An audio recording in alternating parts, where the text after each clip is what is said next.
Thank you, everybody, and thank you for your patience as we will adjourn our executive session and now resume with our work study and brief board business meeting, Tuesday, June 6, 2023.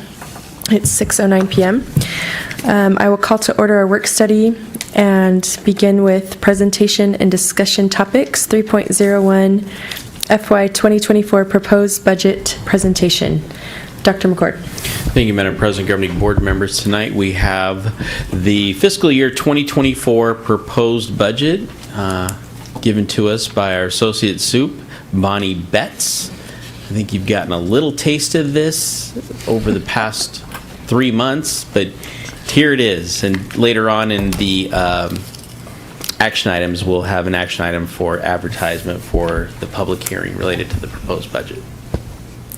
So good evening, governing board members, President Wood, Dr. McCord. So very happy to be sharing with you the proposed budget on June 6th that has already been approved by the state legislature here in Arizona. So it's very exciting. We have some true solid information for you this evening. I don't want to be remiss. I really wanted to thank the efforts of Jackie Mattinen, the Director of Finance, as well as Ashley Miranda, our budget manager. This will be her final budget. She is leaving to go to Levine at the end of the month. So we're very sorry to see her go, but we've actually made her stay until this budget was adopted. Didn't have a choice. Did you twist her arm? Twisted her arm. Thank you, Ashley. So, to begin, I think, okay, now my button is not working. Now, why is that? Escape, and then start the slideshow over again. Hit escape. I will start all over again. Okay, there we go. Thank you very much. Disconnected you. Oh. All right, here we go. Standard. Don't laugh at me. Standard. We built in extra time. Thank you. Thank you. Computer, don't worry. I was prepared, honestly. Yeah, you are on the computer. So today's presentation, there'll just be some general introductory comments that we've always shared at this time of year regarding our proposed budget. Getting into the details of our proposed budget, the two main budgets, of course, that we're proposing is the maintenance and operations budget as well as the unrestricted capital budget. The other budgets that we are going to share some other budgets with you, they are what we would call projected because there's still some information we don't know. What is the end of year spend? And in many cases, we don't know what the allocation is for sure going into next year. So those will be projected other fund budgets. We want to share with you our average teacher salary. This average teacher salary is reflective of the actions that you've already taken this spring. Some proposed budget risks and opportunities. As you know, we're funded on current year student counts now, so the budget changes every month as we go through each fiscal year. And then finally, the 2024 estimated tax rate. We have not received the final assessed value from the county. We generally set the tax rate mid-July. At that point in time, in the first meeting in July, we'll be presenting you the final tax rate. We believe that the tax rate we're sharing with you is conservative. In other words, it's probably going to be lower than what we're estimating. So to begin, okay, I'm still struggling with, why is that? I don't know why I'm having trouble cycling through. Do you know why? I do not know why. Hit escape again. Is it going to disconnect you? Yep, it's going to disconnect me again. I go to my computer. I was going to Yeah. say strike one before, but I know, this is shoot, strike two. I know. Wait, you can open strike three. So. She's got one. We'll use hers. Yeah, we'll use hers. Could we get her a new one, please? You would think she has all the money. She'd already.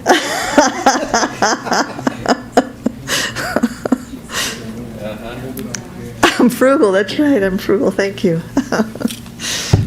I'll let you set up, and in the meantime, I'll go as far as I can go. Okay.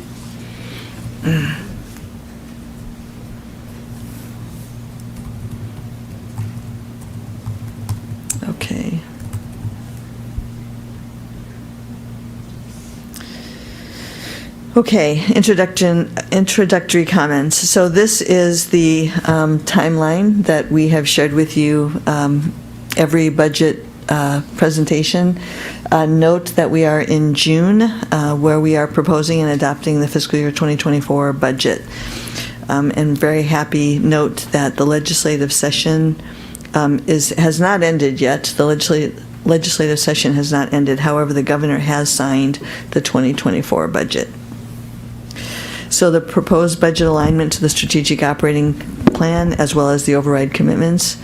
The budget alignment to the strategic plan, we've shared this with you over and over again as well, knowing that these are the 5 main goals of our strategic operating plan, and this proposed budget aligns fully with all of those priorities. Specifically, we wanted to share the strategic priority of employee excellence. You all have approved pay increases for all employees to date, which is very consistent with these strategic priorities where all functions of Gilbert Public Schools contribute to the achievement of inspiring excellence in every learner. All employees, regardless of their role, contribute to the achievement of this vision. The strategic operating plan employee goal is to retain and attract high-quality employees in all positions, and as we are making recommendations to compensation increases, in general, we try to make them comparable across all employee groups. So, I just have one question. Is there any chance we could get some more money? In the current year? Yeah. There is not anything expected at this point, except for if we do receive more students than we expected. Nothing from the legislature? Nothing additional from the legislature, correct. The 2024 proposed budget consistently meets the E&O override commitments to date, so maintains salary competitiveness, maintains safety and security personnel, and also maintains the $2 million allocation for class size reduction. So now we're going to go through some of the details of the data that has gone into our proposed budget. As I shared, the reference point is always the current year, and so some of these numbers have changed a bit since we presented the preliminary budget to you, because our student counts have changed every month since we presented the preliminary budget to you. So the 2019 to the 2024 projection, we really wanted to share back to 2019, as 2019 represents the year, the final normal year we received before we were hit with the pandemic, and also to note that between 2019 and 2020, we actually increased for the first time in many years our ADM. And then, of course, in 2021, due to the pandemic, our student counts went down, but we have recovered much of that back in 2022. However, we have still been conservative in our projections, and the 2024 proposed budget still includes projected 400 student loss. So, and that's where that's reflected, is in that in-person student count. Note, and you'll see this later, but note the changes that have occurred between revised number 2 in our Arizona Online versus our proposed, so there's going to be slight changes there as well. So when you see this following graph, this is all of the student counts to include AOI. You can see that our projection is not quite 400 less than what is reflected in 2023 due to that AOI contribution. And AOI, again, for all of you, is that Arizona Online designation. Okay. Any questions before I move any further? Okay. So the budget parameters, these are the budget parameters that are reflective of the state's budget. So this is not dependent upon Gilbert Public Schools data.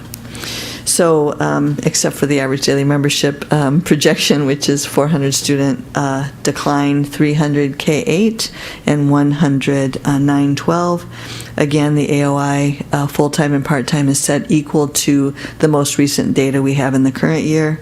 The total add-on weighted student count is also reflected of our weighted student counts for other disability categories, English language learners, etc.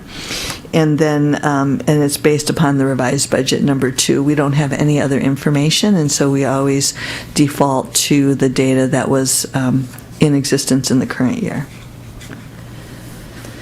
So this is the approved state K-12 education budget. The 2023 base level amount, which is the base number that's put into the calculation for our total funding. Note that it has increased by 2.92%.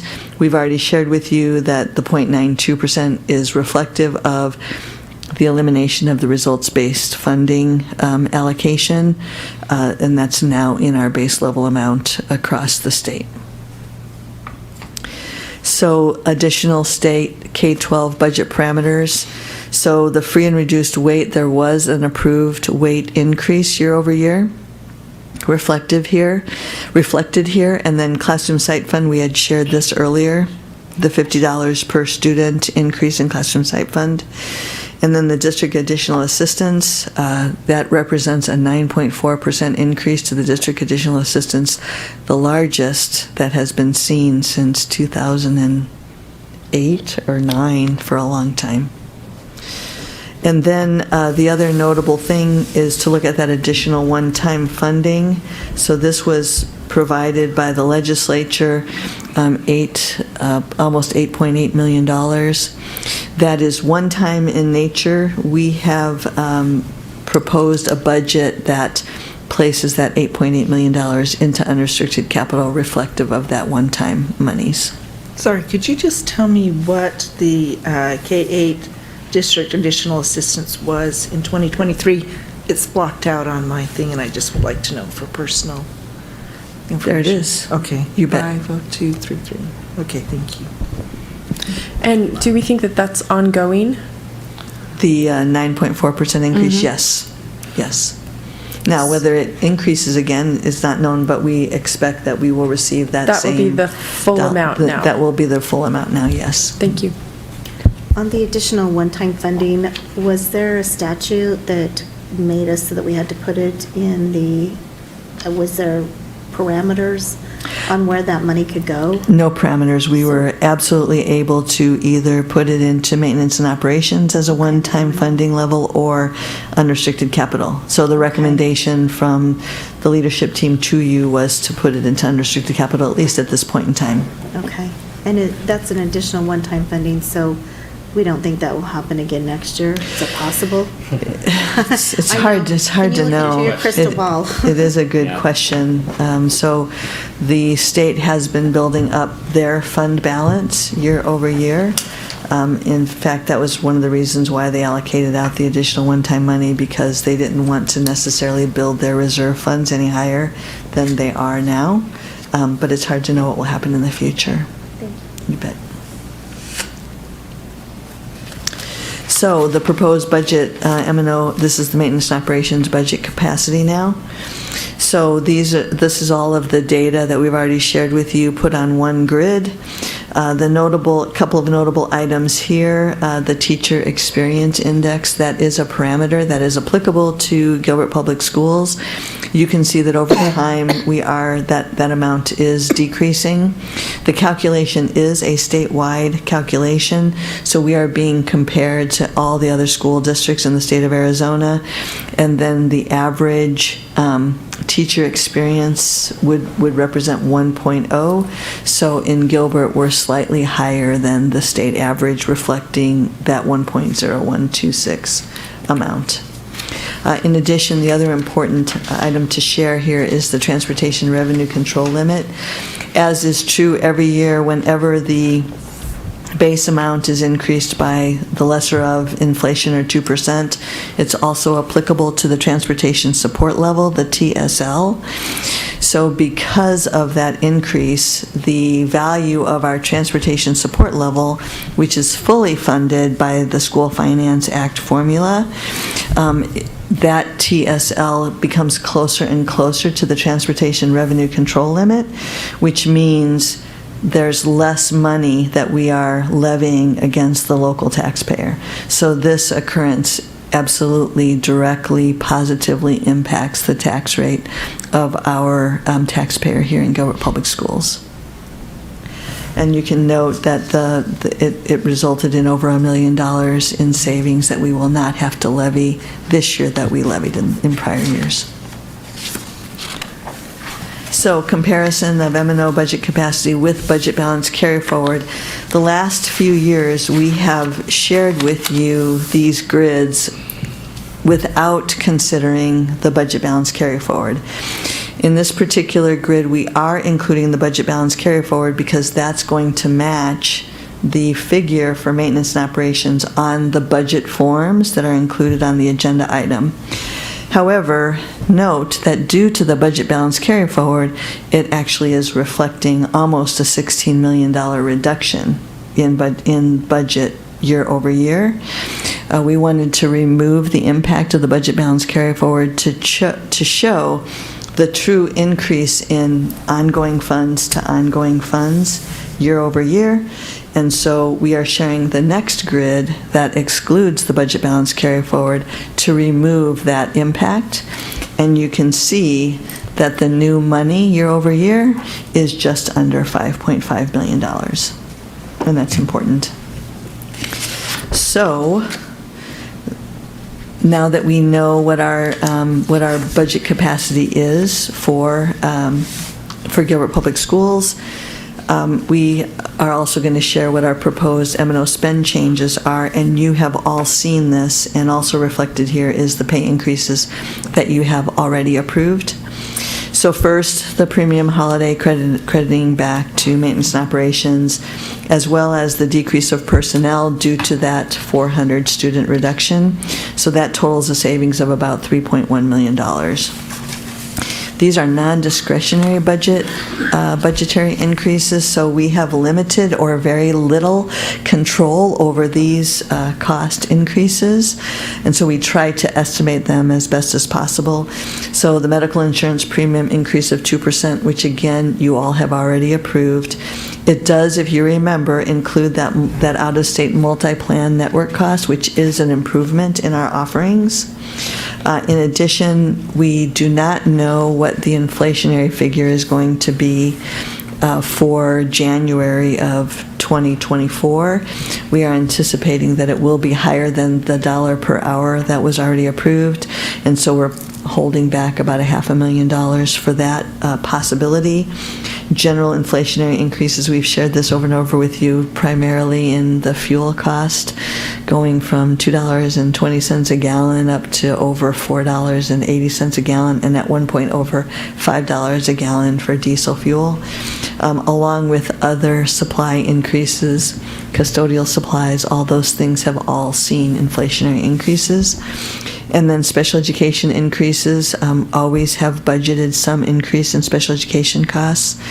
And then finally, the increased Arizona State retirement due to the environment as well. So all those are accounted for, and that's about $3.56 million. Did you have a question, Mrs. Page? I did. Can you just explain the special education increases? What would that entail?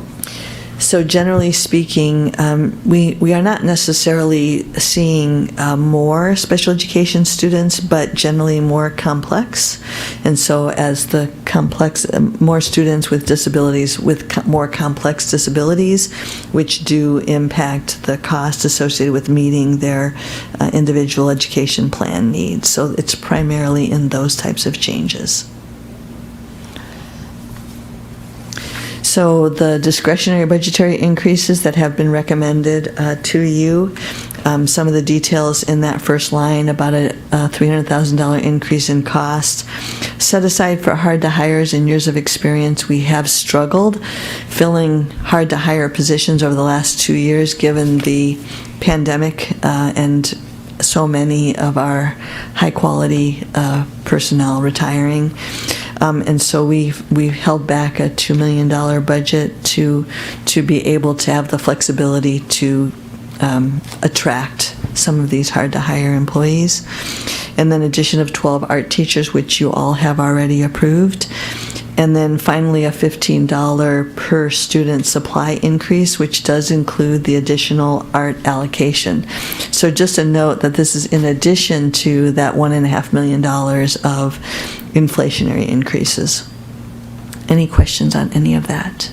So I know we talked about this before. Just remind me, what kinds of supplies does this cover then? If it's beyond just the art allocation. The art allocation is about $2.50 of that $15. Yeah. Instructional supplies have all increased.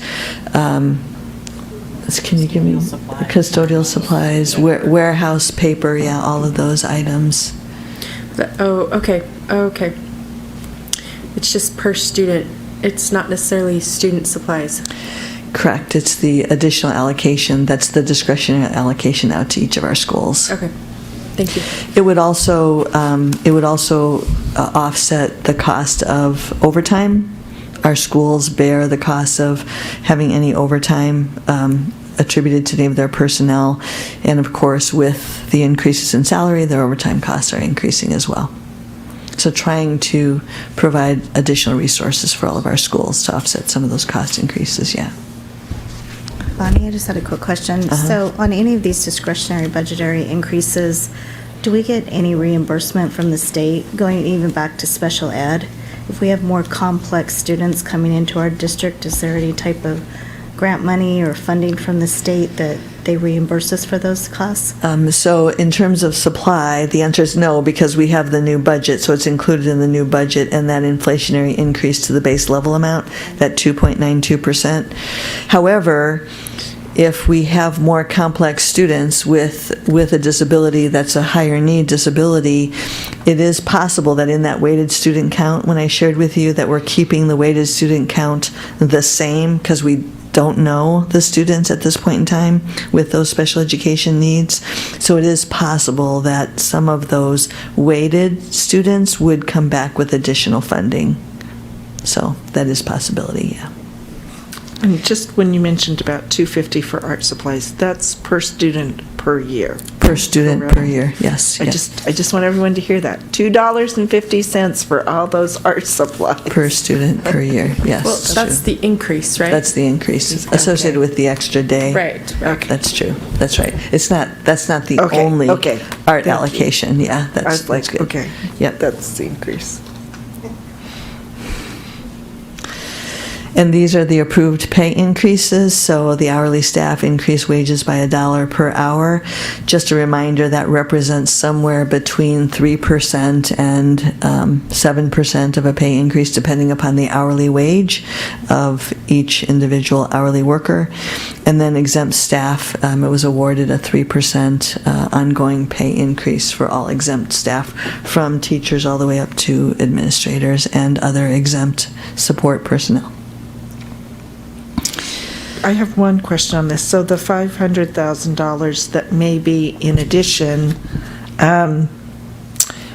will this also deal with, we have to increase the minimum wage, those who are making minimum wage, that's the requirement. Will this also help to increase others who are hourly workers who are maybe supervisors? Or I just don't want us to have that compaction that we had before.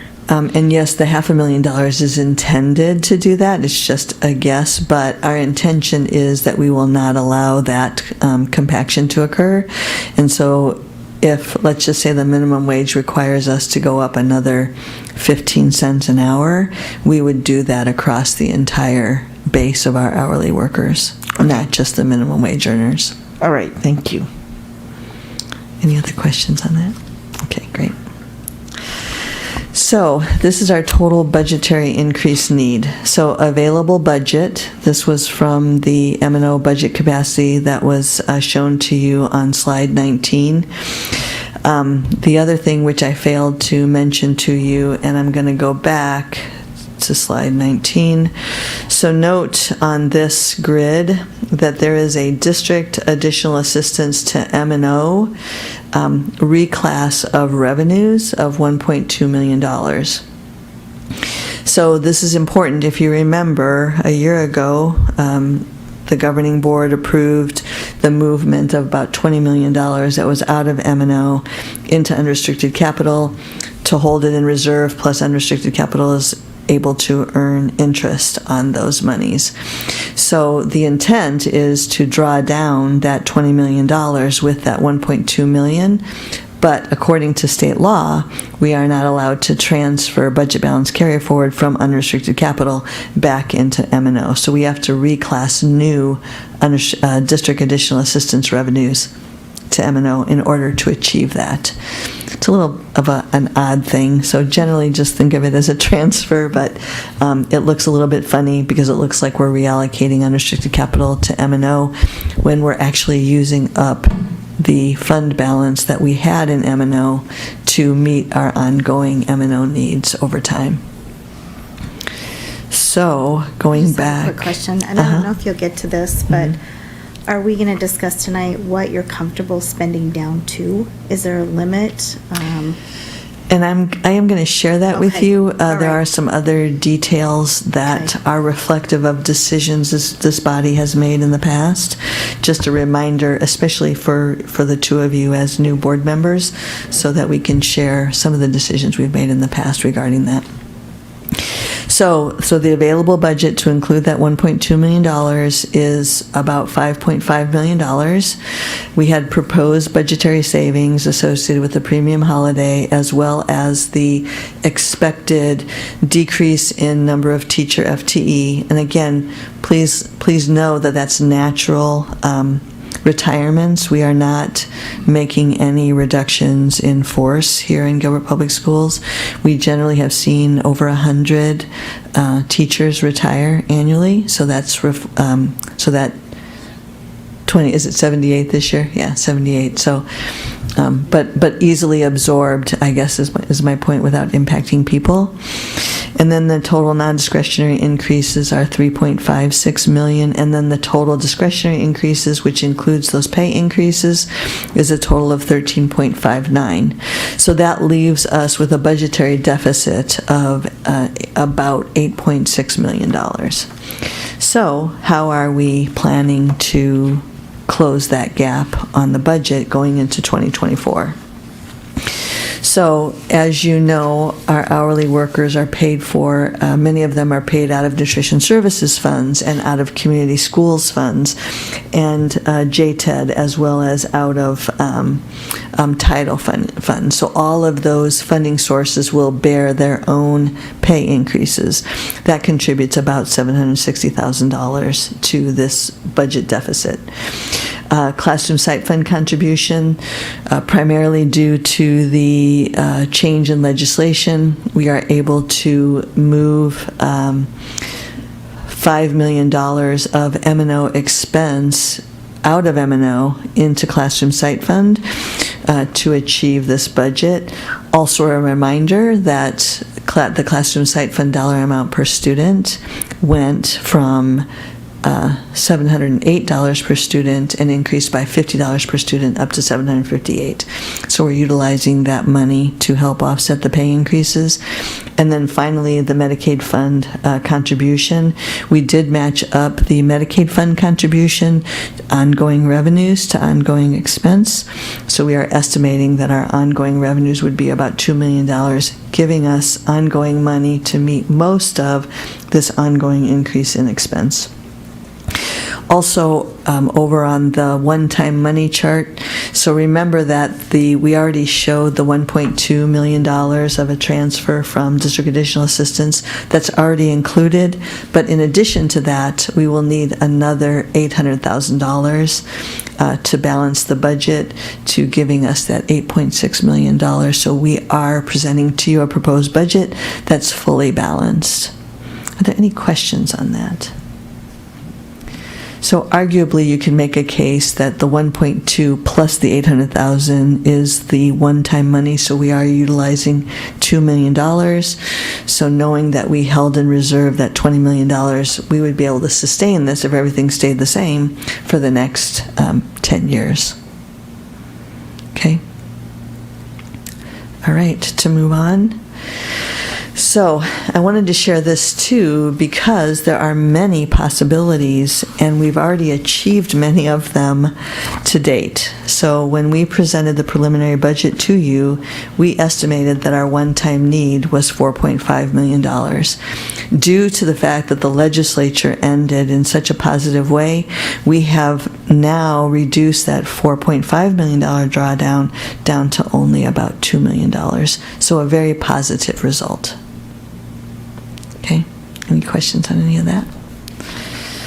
Okay, you guys are following along really well. Thank you very much.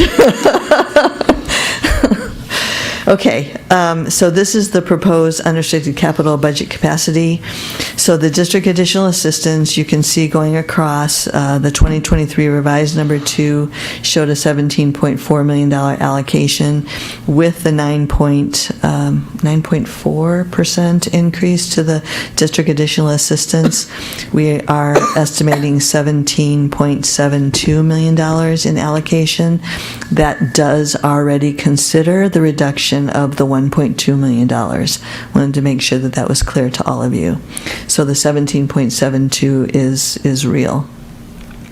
The one-time state aid supplement, as I shared earlier, we are recommending that, at least for now, we put that into unrestricted capital, one-time money going into a one-time need funding source. And then the budget balance carry forward of about $26 million, reflective of that $20 million transfer out of M&O that we made over a year ago now. And then the interest earned. Wanted to point out that, so our intent was to move the money out of M&O into unrestricted capital to earn greater interest. So you can see that we have already achieved over $280,000 in interest earnings to date. So we expect that we will easily achieve that $350,000 in the new year of interest earnings, which will increase our budget capacity next year by that $350,000. We've only achieved about $20,000 in the past in unrestricted capital and interest earnings. So a pretty significant increase. So the total budget limit for unrestricted capital with the budget balance carry forward is $52.8 million. Again, as we did with maintenance and operations, though, we wanted to strip out the impact of the budget balance carry forward and just share the new money in the current year in comparison to the money we've received in the past. So without the budget balance carry forward, we still included the one-time state aid supplement, still the interest earned, and you can see that the budget limit for unrestricted capital without the budget balance carry forward, so this would be what we would consider normal, of about $26.8 million. So generally, about $18 million of allocation. We have collected or achieved savings in the past of roughly another $8 million. That's normal. And so that leaves us with that $26.8 million of available budget capacity to spend in during fiscal 2024. So that was one question I had about that one-time state aid supplement. Tell me what to do. So that's one question I had when you first mentioned the one-time state aid supplement, the $8.7 million, was if we could move that into unrestricted capital and start collecting interest on it. So that's great. Does this interest that we're earning, can that go against the $800,000? Not the 1.2, but the $800,000 from a few slides ago, to help balance the budget? It actually can. So we would have to, in a future budget revision, we would have to increase that district additional assistance allocation to M&O by that $800,000. So instead of reallocating $1.2 million, we would be reallocating $2 million. We did not choose to do that in the proposed budget because we're so early. We don't even know really how many students we're going to have, and we actually have been more successful with the number of students. So we could actually easily close that $800,000 gap without having to do what you just described. So that's interesting so if we go, you don't have to go back to the slide, but we looked at our numbers, our student numbers, 32,000, 30,000, and then we're anticipating, I think, just over 31,000 for 2024. And we're actually financially doing better as a district with the lower number, whatever the number was this year.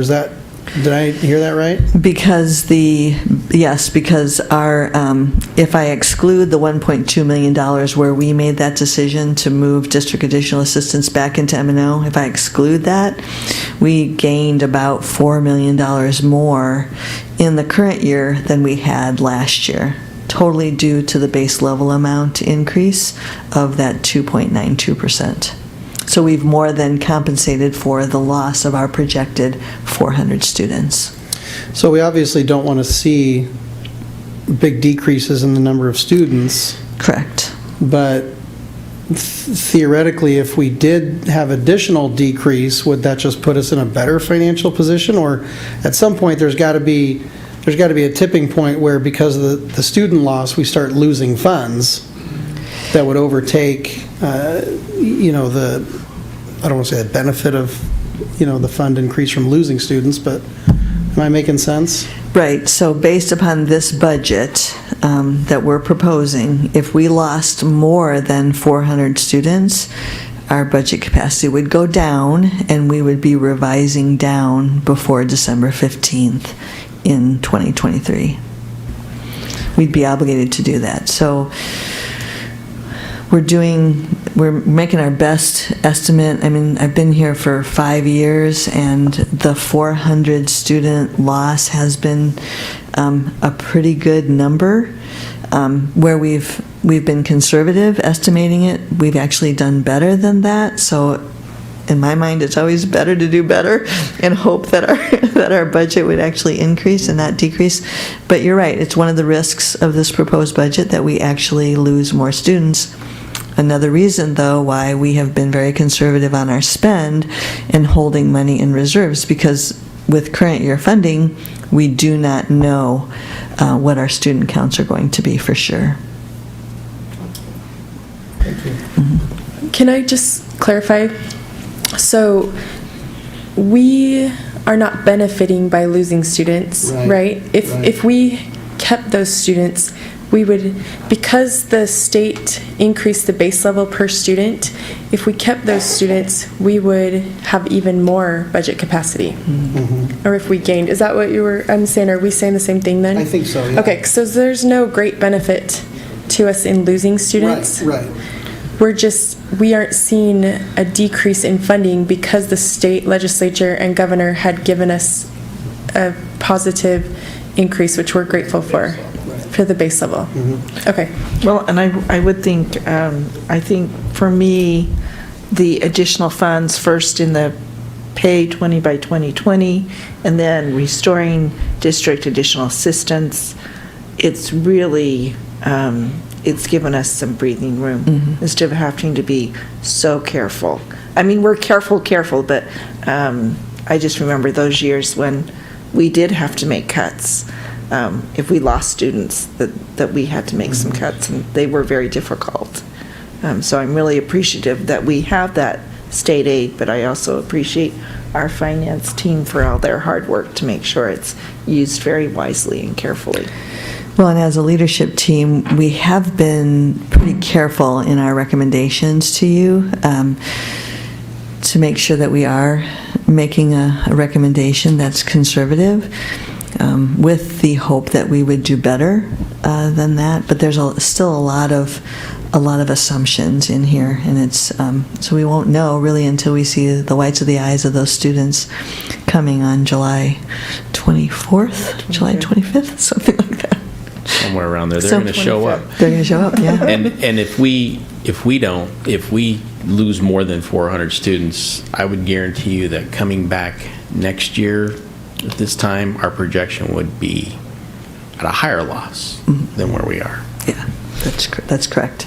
So right now, the 400 student projection seems to be working for us, but if we see a loss of 500 or 600, then we will adjust those projections moving forward. Okay, I had a couple questions, Bonnie, sorry. That's okay. On the $350 million that we're earning on interest. that's- 350,000, just to be sorry. clear. Oh, my gosh. If we could earn 350 million, I'd be Yeah, thrilled we to would all be death. retired, right? I just see the M, and so I'm saying I'm million, sorry, I understand. 350,000. Is that with leaving that 25 or so million in the account for an entire year? Is that what we're earning Yes. yearly? Okay, Yes. so as we're going through, I'm curious, because if we're going to pay down some of that monies, and we're going to get less interest earned, what are the pros and cons of keeping a higher balance in our account to earn more interest, or paying down and earning less interest? So as we're going through, if you can answer that, I would appreciate that. So I think that the leadership team here at Gilbert, as well as the governing board, has the desire generally, and we have a policy DB. The desire generally that's stated in that policy is that we use the money that we have in any current year for the students that are here in that year. So that's a given. So with the occurrence of the pandemic, we have been a little bit more careful and have made some other decisions. So as an example, a year and a half ago, we had a policy meeting, and the governing board agreed to target our maintenance and operations fund balance every year to about 4%. So given the current year's total budget, 4% represents about $12 million. So if you look at our most recent monthly financial, you'll see that our M&O budget capacity, and actually here, the budget balance carry forward for maintenance and operations is expected to be right around $12 million. So we are targeting that and being successful at targeting it right now. But I think there's so many unknowns that having a little bit of money available to us is a good thing right now.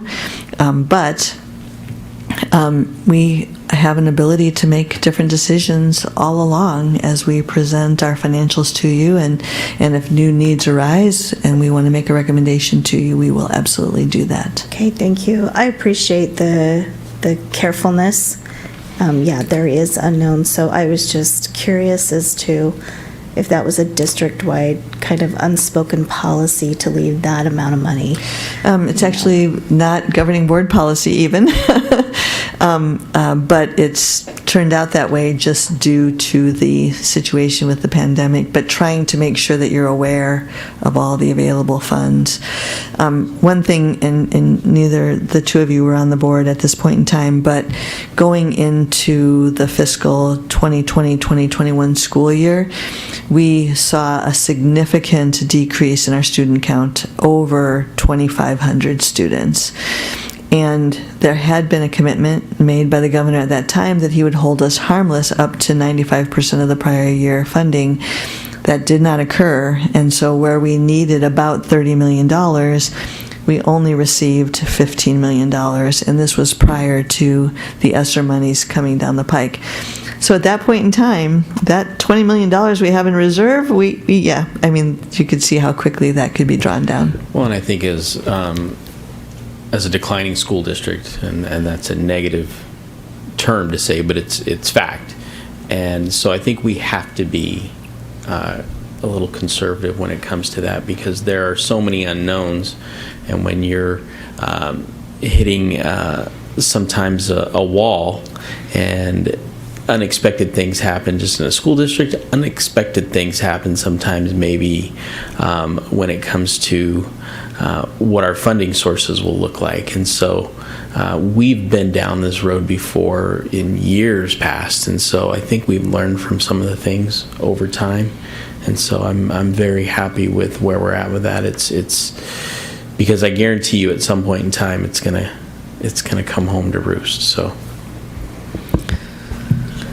If I could just add too, I think we always talk about the funding our priorities, and if we have a lump sum of money somewhere, we're going to definitely draw down on that to make sure that the priorities that we talked about with the strategic operating plan and making sure that our employees have competitive wages, we're not going to just leave that there and say, sorry, we can't, our yearly budget and ongoing budget doesn't allow for that, because we're going to keep this aside. No, we're saying, you know what, we're drawing that down in the best way that we can, but we're going to definitely fund the priorities that we have set out with those funds until we have to make a different change, I guess, since that's my thought too. So and that's what we talked about a lot. Earning interest isn't a priority. Correct. Right. Earning money is not a priority. Right.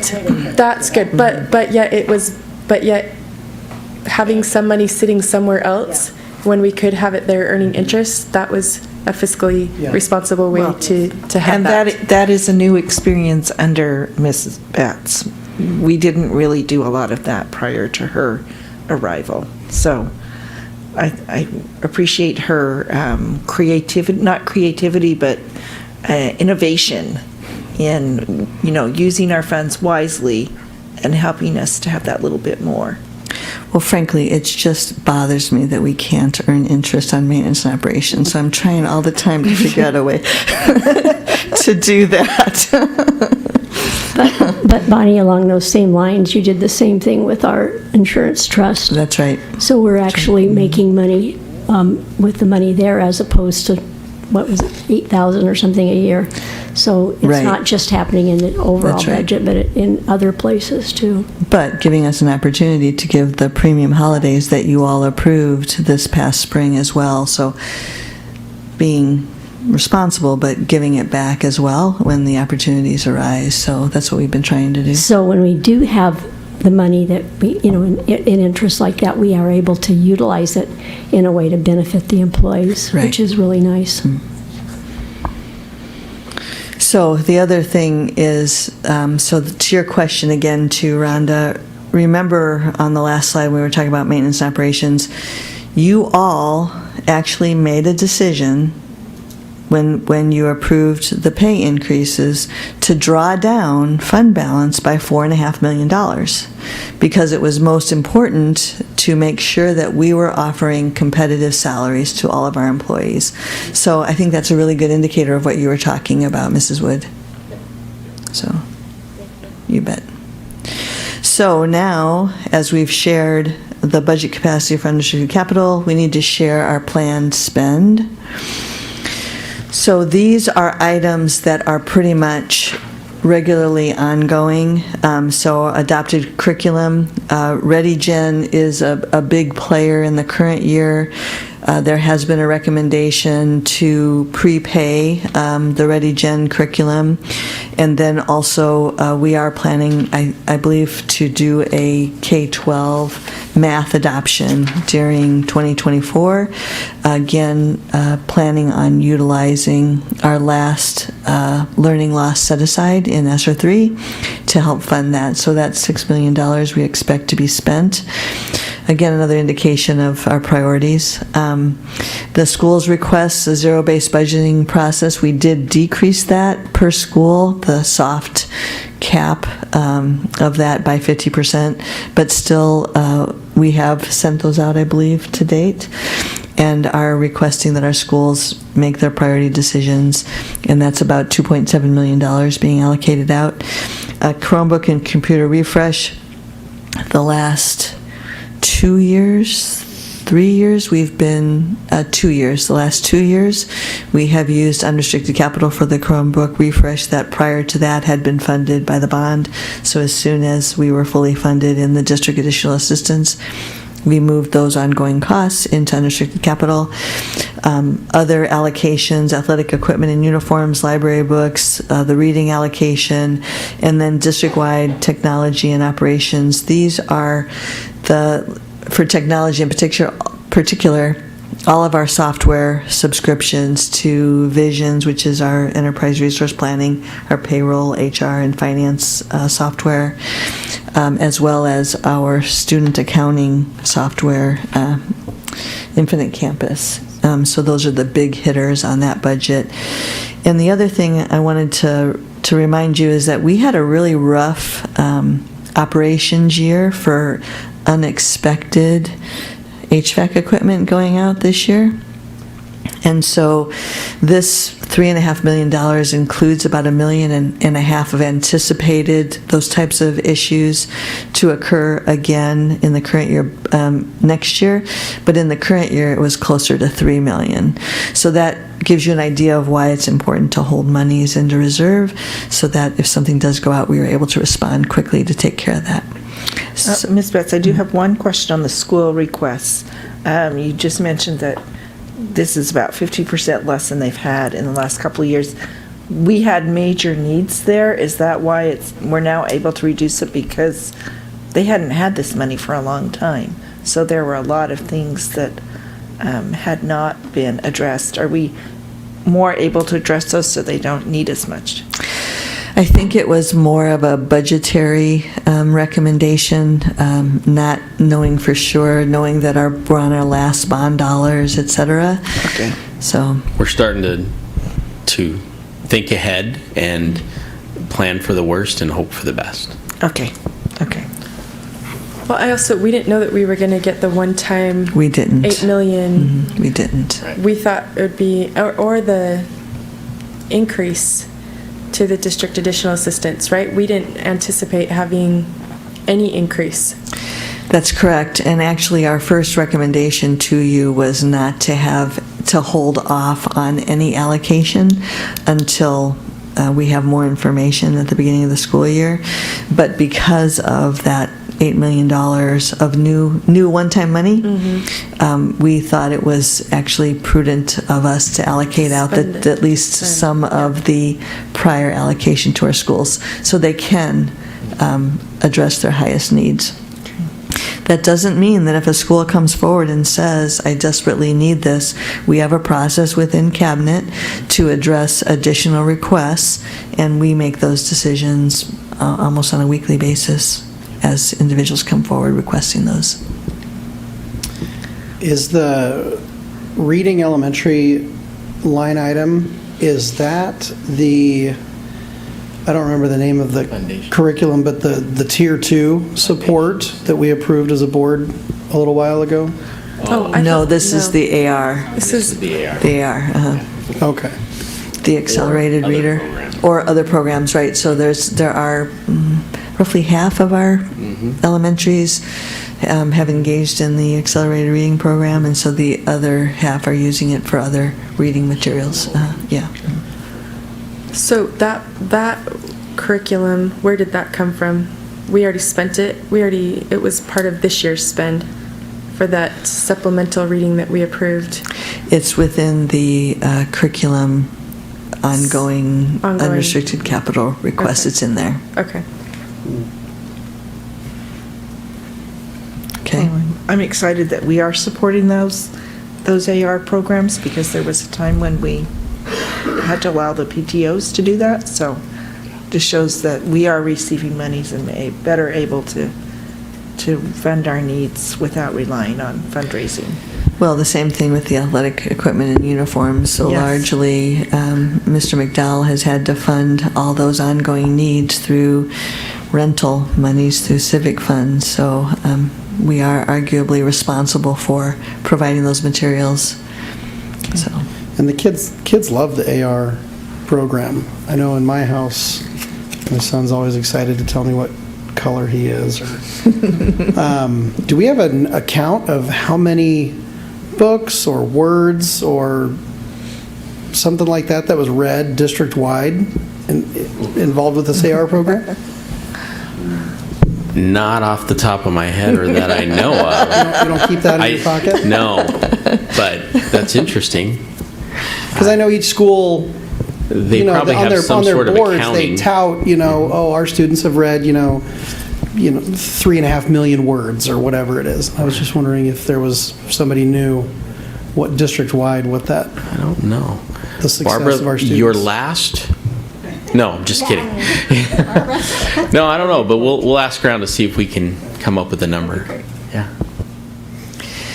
So I just wanted to note the total here of monies being allocated out is $18.8 million, which leaves, in our minds, about $8 million in what we would consider normal reserves over time. But that $18.84 million does draw down our allocation because it was only $17.7 million. Again, to your point, trying to make sure that we are meeting the needs of our organization in an appropriate way. So, Can we just take a second and point out, you guys notice the little yellow stickies that pop up? We just wanted to, we got a real kick out of that. In everybody cabinet. laughed when I shared. Actually, people jumped back, so you guys didn't have the same reaction, but we're thoroughly impressed. Jackie did all those. If you want to go back, we can reenact it. Oh, let me do that. That would be awesome. Thank you, Rhonda. I mean, it was particularly good to get Sean's attention, Mr. McIntosh's attention, and he was real excited about that.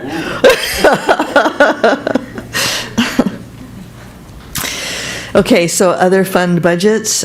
We are sharing Classroom Site Fund. Classroom Site Fund is a large contributor to our budget balancing this year. But note that our allocation has gone up $2 million year over year, but it's almost $30 million. So the contribution from Classroom Site Fund is increasing annually. And then the interest earnings, again, because we have been sitting on about $20 million, we are able to earn interest and spend the interest in Classroom Site Fund. So, Medicaid, again, shared with you the fact that we intend to use about $2 million of Medicaid, so moving maintenance and operations expense into the Medicaid fund, thereby saving maintenance and operations expense. You can see our estimated revenue is $2 million, matching ongoing revenue with ongoing expense. A total of about $13.4 million in that fund. Community education, we have spent a fair amount of time over the last few years talking about our enterprise funds, where we've gone up and down and up and down and up and down. They are in a positive situation right now with a $5 million fund balance and are expecting to get back to their normal revenue. We are very conservative with the estimated revenue of $10.34 million, but keep in mind that the estimated revenue in revised number 2 includes the workforce grant as well as the stabilization grant for community schools, which has a value of about $5 million. So we are close to that ongoing revenue, though we do expect them to beat the $10.3 million, but we're being conservative again. Nutrition services, note the beginning fund balance on the 2024 proposed, drawing that down to about $4.4 million, largely due to all of the improvements nutrition services has been making to many of our serving lines, mostly in our junior highs and high schools, along with a couple of boilers that have gone out, some unexpected freezer issues at Desert Ridge High School. All those have been replaced, also required by the State Department. We're only allowed to keep 3 months of operating in our nutrition services fund, so this is appropriate. So we're watching this closely. We are anticipating a significant reduction in revenue this year as the pandemic and CARES Act funding wanes. However, we will know more July 1st when we receive the new USDA reimbursement amounts. We don't know whether they're going to be the same, whether they're going to go up a little bit. We don't expect them to drop, but we will report that to you out as soon as we know it as well. And then the learning loss set aside, as this was shared with you on our plans for our curriculum adoption for math, we included just that budget on the federal funds here as well. And then, of course, we have another 50 different funds out there. We don't know what the final spend is going to be. We don't necessarily know what the allocations are going to be. And we don't know what our budget balance carry forward is. So all those are estimated at this time. Okay, any other questions on any of that? Back to the ESSER 3 learning loss, Yes. just the ESSER 3 in general. Are we about, will this be the end of that? This will be the end of it. We have we'll be done with all ESSER funds? We have a few $100,000, I think, left in the ESSER. ESSER 3 regular. Regular ESSER 3, but we plan on spending that. Okay. Thank you. Is there a deadline, a date that we have to have this spent by? It needs to be spent by September 30th of 2024, so we have another Okay. year. Okay. So as an example, we had allocated about $3 million to the curriculum adoption in math.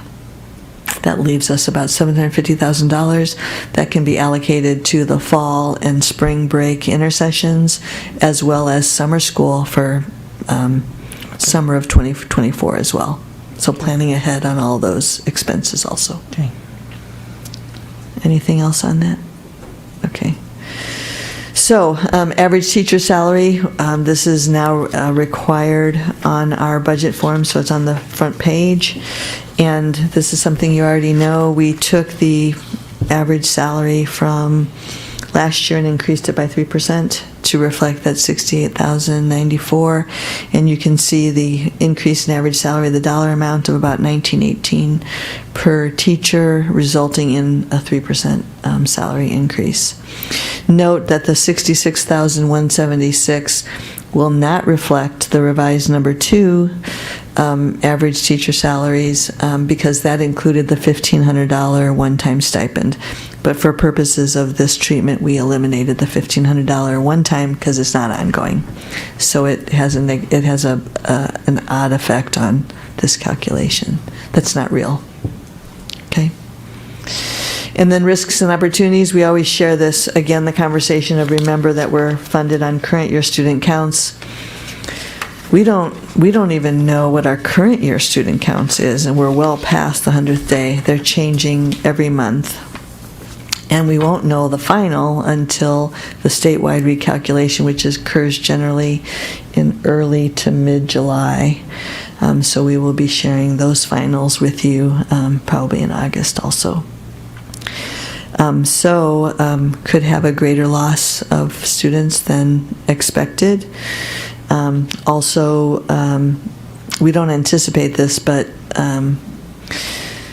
the budget balance carry forward in our funds could be less. Generally speaking, at this point in time, though, those are pretty solid. In fact, it's probable that they will increase.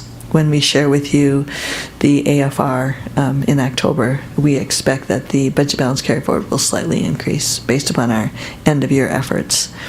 And then use of one-time monies, district additional assistance, even though it's only $1.2 million that we've realized and maybe as much as $2 million, any amount of the use of one-time money for an ongoing expense always presents somewhat of a risk. However, due to our very favorable fund balances, we feel like this is a very good risk for us to take on. And then opportunities, however, the opposite can occur. So note that we could lose only 100 students or only 200 students. As an example, in the current year, we projected a 400 student loss. We only lost 260 students, had an economic gain to our budget capacity of over $1 million, of nearly $1 million during the school year. Budget balance carry forward may increase, probably will increase, and then turnover savings. So as Dr. McCord shared, about 78 teachers have opted to retire June 30. So depending upon the teachers that are hired to replace them, we could realize additional turnover savings, meaning that all those incremental cost increases that we're expecting would be less than we expected, and so we would have some additional budget flexibility. So the other thing I wanted to share, the legislature did already approve that in fiscal 2024, the aggregate expenditure limit has already been waived. So that means we will not have our standard springtime deliberations over the potential $50 million reduction in the current year. So that's very good news on that front. And then in 2023, I wanted to remind you of this again. It's an example of opportunities that we have in our school system. So when we adopted the budget in 2023, again, to Mrs. Wood's comment, we wanted to make sure that we were putting as much money as possible into those areas that we are prioritizing, and those areas have included pay increases. So back a year ago, we adopted a budget that included pay increases with an expectation that could draw down just under $5 million of fund balance. Because of the improvement in the student counts, because of the improvement in the budget balance carry forward, because of other decisions that we've made along the way during fiscal 2023, we have closed that $5 million gap without having to draw down fund balance. So we're making a conservative budget with probably, arguably, as many opportunities as risks associated with the budget. So we feel like this is a good proposed budget, and it represents an appropriate allocation of resources for Gilbert Public Schools for next year. So finally, what is our estimated tax rate? Based upon the information we have today, we are estimating a decrease in our tax rate of about 6 cents. Again, we will be updating you all. Once we set the tax rate in July, we will update you in that first meeting at the end of July. And that's all we have today.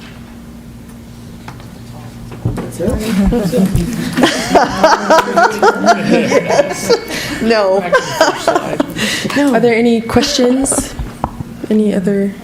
So this is the proposed budget, and tonight what we'll vote on later in the meeting is the advertisement of this proposed budget summary and public hearing notice, which we have to do by law, which then we'll actually vote on this proposed budget June 20th. After we've noticed it and done all of these things, and we'll have a budget hearing that night as well.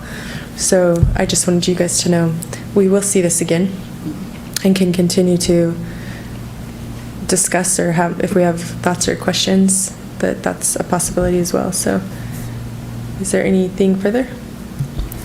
I'd just like to thank Thank Bonnie you. and her yes, team. Thank you so much. Ashley, one Thank more you. thank you before you go. Appreciate it. We're making her come on the 20th too, by the way. Just so Are you making her present? You should. No. No? We weren't going to do that, though it probably would be good practice for her. Oh. Shy. Thank you, guys. Did we get to hear about the opportunity in Levine, or is that? Sure. So she is the new Executive Director of Finance for Levine Elementary School District. They're lucky to get you. We're still kind of mad about it, actually. I know. Thank you all very Great. much. Thank you very Thank much. you. That will take us to 3.02, review and discussion of governing board pro statement for the 15% M&O override budget continuation ballot question on November 7th, 2023 election. Dr. McCord. Thank you, Madam President, governing board members. We have a rough draft before you for a pro statement related to the budget override, and just where it has agenda details on our on board docs. The very last sentence talked about an increase from 10 to 15%. That's incorrect. This is a continuation of a 15%, so I just want to make sure you guys know that. I think you've all had an opportunity to take a look at this pro statement. The purpose of this is to give some feedback and let us know if you like it, if you want to add, delete. You can only have up to 200 words in this. And so, and what we'll do, based on discussion tonight, we'll bring it back to you on the 20th for approval. Okay. Okay? I just wanted to start by saying that we are required by law to submit as a board a pro statement when we go out for an override. So that's kind of what kind of prompted this. So Mrs. Wood, Override. but only not for the override. Not for the We're not bond. allowed to for the bond. Yes. and this is just something that will go to the community. It's not any ballot language or Right. anything, This correct? is goes the in the- pamphlet. Yeah, we'll go in the pamphlet that is sent out To the community. Yes. Yep. We'll not talk about. Thank you. Can we see that on the screen? Because I did read it, but that was yesterday.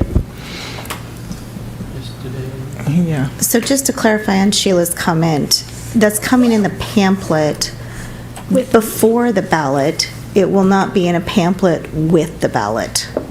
Is that correct? Correct. And if I remember from the last one, I might not have Oh, this will be right. it will be in there? It's definitely published in the pamphlet, but at the end, it's published in the section for pro and con statement. Okay, yeah. But it also can go out to the community prior, if I remember correctly, the last time we had a little pamphlet I think so. that went out prior to the A mailer, election. right? Yeah, that's But it was pretty much the this. pamphlet that Yeah. Bonnie's mentioned, Okay, that comes out before. so it's before. Yes. Okay. Yeah, Before. please do. So Sheila, it's before, Right. not with. Not with. No, it is with. Or is as it a both? part of the pro Is it both? statements But, in the but pamphlet. there is one that goes out before, and that's just, if, maybe I'm not remembering it correctly, but it seemed like we had something that went out before. So there's a That went- pamphlet that yeah. comes out before, and, But it would be similar to this, or, no, this would be in the pamphlet, right? Right. along with other community members who want to submit pro or con statements. Right. And then the ballot language will be different. The Right. ballot will come by itself with just the ballot language. But usually, I think it depends. Sometimes ballot language can be shortened to say, the meaning of this is, if you vote yes, it's this, and if you vote no, it's this. There are some explanations and stuff that's within the pamphlet that we're allowed to add, but the pro statement that you all would be deliberating over is definitely part of the pamphlet. It's not part of the ballot. It's part of the pamphlet. It's an information pamphlet that goes out mid-August. So I think that's the question, like, when do those go out and is, Yeah. right? Because I think sometimes with the mail-in ballot, we also get a pamphlet in there, like a small sheet Yeah, or and I something. I can't remember, but. can't either. I appreciate you, because I thought this was ballot language. No, that it's we were it's writing. definitely something that's in the So this is going out in pamphlet. the little black and white. I'm sorry, but this is the Voter wrong information. letter. This Yes. is the one for 2019. Right. Gabby, do you have the one that I sent to the board on Friday? Maybe that would be the one that, if we can put that up. We put last year's 2019's pro statement on the agenda because you all haven't deliberated over the new one, and so, Right. but it's very similar. The new one is very similar to this one, but is it possible that we can put it up, Gabby, or should I can probably put it up too if you want. Give her a second, let's see. Okay. So I spent today about an hour kind of going over this and kind of rewording it. And I don't know what we want to talk about tonight, but I thought we could concise it in some areas, take out a few words here and there, condense a couple of sentences. So when that comes up. Gabby, you having any luck finding it? Okay. You're good.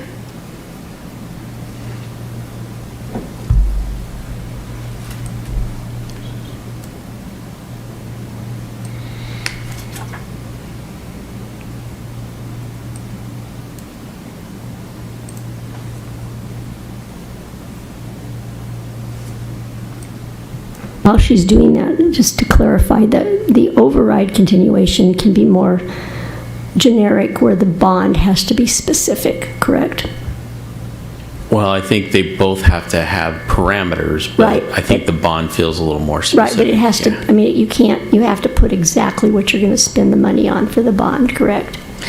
Not by project, but by But- yeah. high-level categories. Right, but whereas the override can be a little bit more general by law, am I right on that? It's true, though we've been pretty specific. Yeah, well, I think it's better to be specific, but you don't have any laws that are, whatever, rules. Right.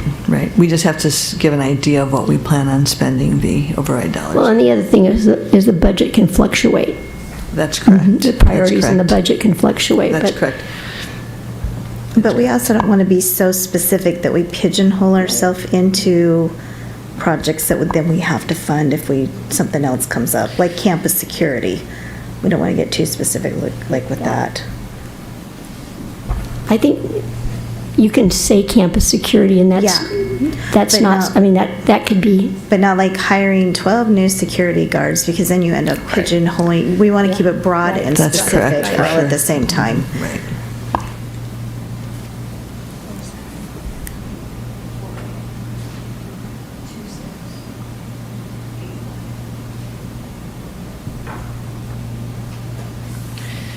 Well, one of the things that we've said all along was that we wanted to use the extra 5% for competitive salaries, and that was worth about $10 million. But over the last 3 years, we've put over $30 million in salary increases. So an indicator of how things change.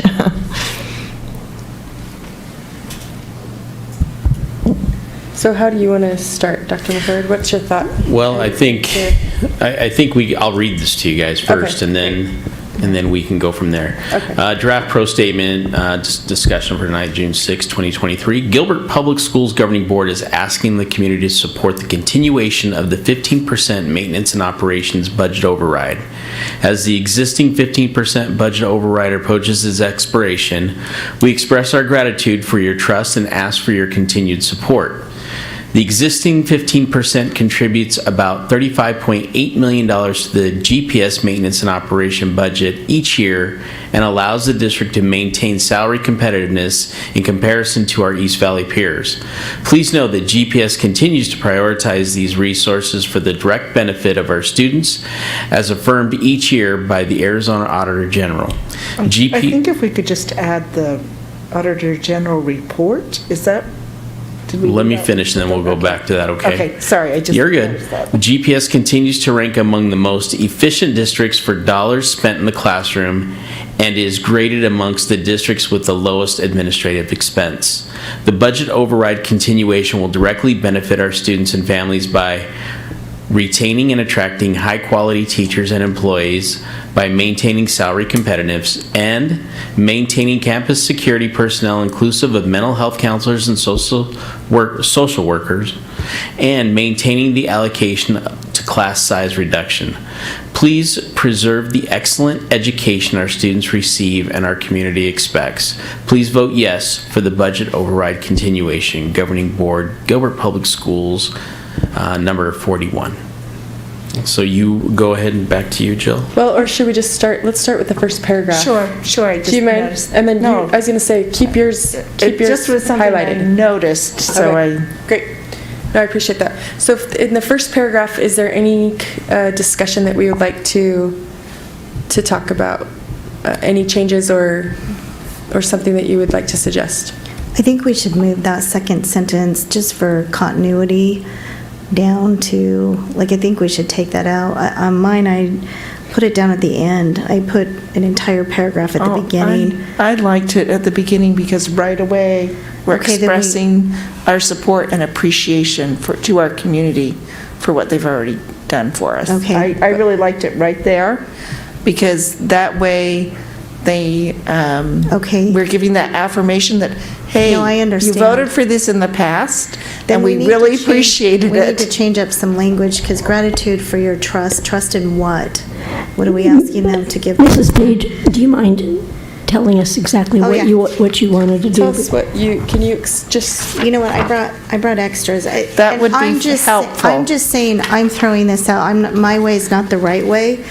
Just, I edited it just a little bit, but I do understand what you're saying up there. But maybe we could even reword it just a little bit to make it sound, thank you. we thank you for your past support, and again, ask for your trust in funding the excellent education provided by Gilbert Public Schools, because that sentence leaves out your trust in what. And I know I'm being really picky. I used to edit papers at a college level, so I know I'm being really picky about this. So I don't mind leaving it up there. I just think that we need to, maybe reword it just a tad. So could you again express what you think that sentence should say? sorry. She moved it down. I just moved it down for continuity purposes. I combined the two, and as I said, Jill, this is not what I'm just giving my suggestions. I do understand why it's up there. Maybe we could just reword it just a tad. I think if we reword it just a tad, also, just looking at the flow, on your page, one thing that I like about what Bonnie has done there is that we keep it at smaller amounts, smaller paragraphs, because I feel like all of a sudden this seems a lot to read and kind of Does it? overwhelming. Okay. Yes. So I would really suggest keeping it smaller and even maybe breaking up that paragraph that's a little longer in the middle, but definitely keeping it so it's easily read. I did appreciate the way the consultant advised us that especially our older voters are going to read through the entire pamphlet. I understand. But even making it attractive to younger ones. Let's leave it. Okay. So, So there might be a different way to say that, though, in fewer words. Yes. So Gilbert Public Schools governing... Yeah, thanks. So currently, it says Gilbert Public Schools Governing Board is asking the community to support the continuation of the 15%. We could shorten it up a little by saying Gilbert Public Schools Governing Board requests the community's continued support. I think that's one or two fewer words. I like it better the Or way asks for the community's continued support. I like is asking the community. I think it's just more gentle. I mean, respectful maybe. I don't want to be too, I actually thought this was pretty well written and was very happy with it, but. It is well written. It is. And we can leave it the way it is. There's a couple places where we have please 3 times. That might need to come out. Okay. So I really like that first sentence. We're the board, we're asking the community to support the continuation of the 15% maintenance and operations budget override. I think that really states what we're doing, and I think it's, I kind of want it to be softer as more than requests or, I think it's a little softer and I like it that way. Well then, let me ask you this. Is our goal to save words in certain places so we can add words in other places to make it exactly 200? Oh, you're good. No, I was just going Okay, to talk. exactly 200 words? No. Our goal is just to stay under 200 words. Okay. Just at or below. That's Okay. it. So how we get there is Okay. up to I you think guys. the goal is to convince them to vote for this. Yes, that is. the Yeah, goal. so That's the maybe goal. we could save a couple words here by saying is asking, Gilbert Public Schools Governing Board is asking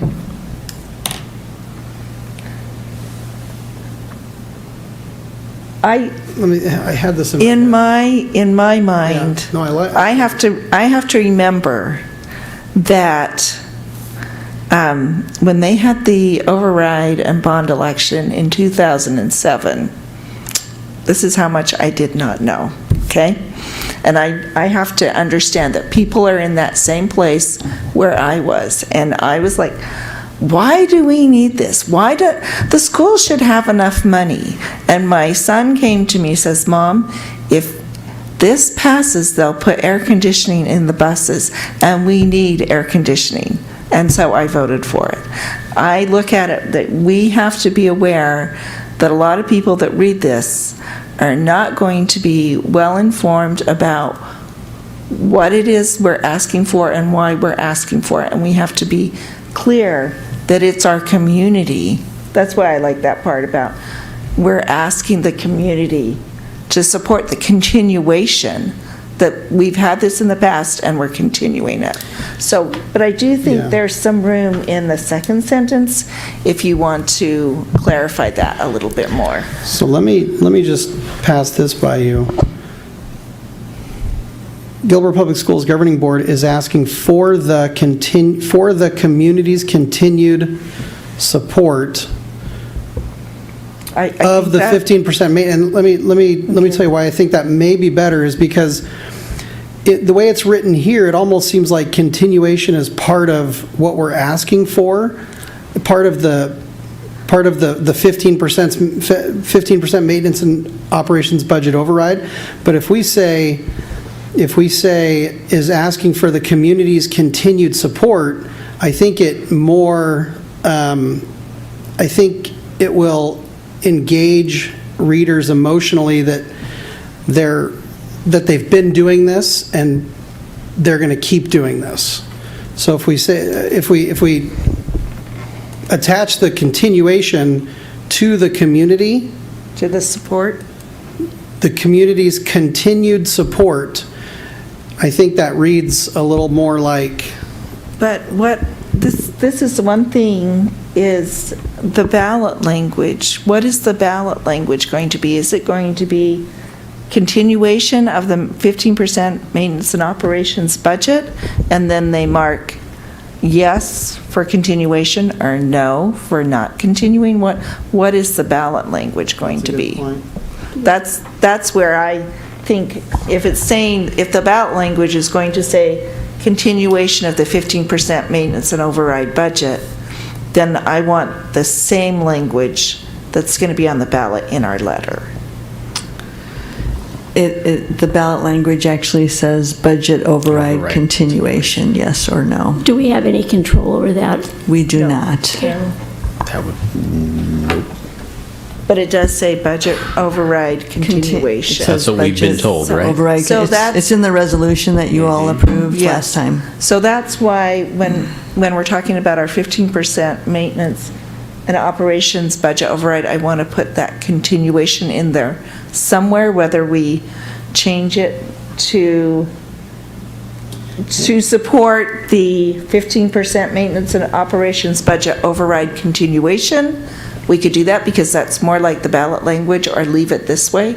But that's where I think that we want to, It has to mirror the ballot language. well, It then we has can to, change it. yeah. So I mean, it doesn't have to, but No, it's it should. smarter It to. should. Maybe you could say is asking the community to support the 15% maintenance and override budget override, to support the 15% maintenance and operations budget override continuation. Yes, I think let's change it that way, Okay. because that's what the ballot language is. so this is sentence 1, right? Yes. Okay. Oh yeah, we're just getting started. No, I just want to make sure. I just remind you that tomorrow I'm celebrating my 40th wedding anniversary, so I don't want to go till 9 or 10 o'clock tonight, please. Congratulations. The ball's in your court, my friend. Gilbert Public Schools Governing Board, what's next? Is asking for the No, just that's community. is asking the community to support Yep. the 15% maintenance and operations budget override continuation. Okay, hold on. And then, Hold on, let me Okay. just, because I'm slow. Nope, you're good. Gilbert Public Schools Governing Board is asking the community to support the 15% maintenance and operation budget override continuation. Okay. There you go.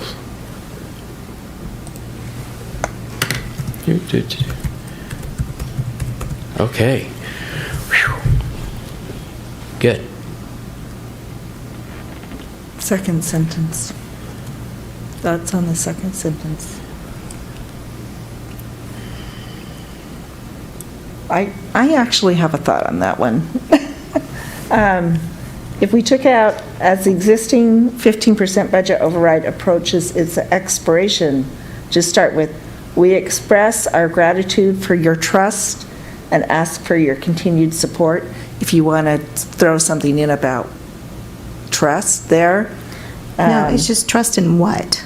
You're reading it, and for me, I'm reading it going, trust in what? Trust, what your gratitude for trust in that we spent the dollars fiscally responsibly? Your trust in Gilbert Public Schools? I like your Or what? thing down here in funding the excellent education. Yeah, we just need to Opportunities. describe what trust in what? Huh? I like that. I like the part where you said trust in funding. I think that's important. Yeah, we have Excellent to, education. yeah, because what we're saying, we have gratitude for your trust, but what do we have trust in? I agree with you. Yeah. I mean, we know what it, but the We know average- what it The average means. person is But going to know that. we're having to write this to an audience Right. that Yeah. doesn't know what we're talking So about. you're being specific. We're being very Yeah. specific. You have to, we read it and we know what we're talking about, but we're not the audience. The But I think- audience is the voter. But I think that in funding the excellent education. Yes. Is really. Trust in funding. That's what we're saying, is that we're grateful that they have trusted us in funding the education in our community. Yeah, I think it's important. Yeah, the quality and The quality, the excellence, Yeah, that's that- How exactly about- these things that we're. So if we say this next sentence, it just reads this based on what you guys were saying. We express our gratitude for your trust in funding the excellent education we provide and ask for your continued support. Yeah. Yeah. Did you start with as the existing 50% Nope. override? I I was did hoping not, to, so- Okay, I was that's hoping to fine. put that somewhere else, like, What part, Jill?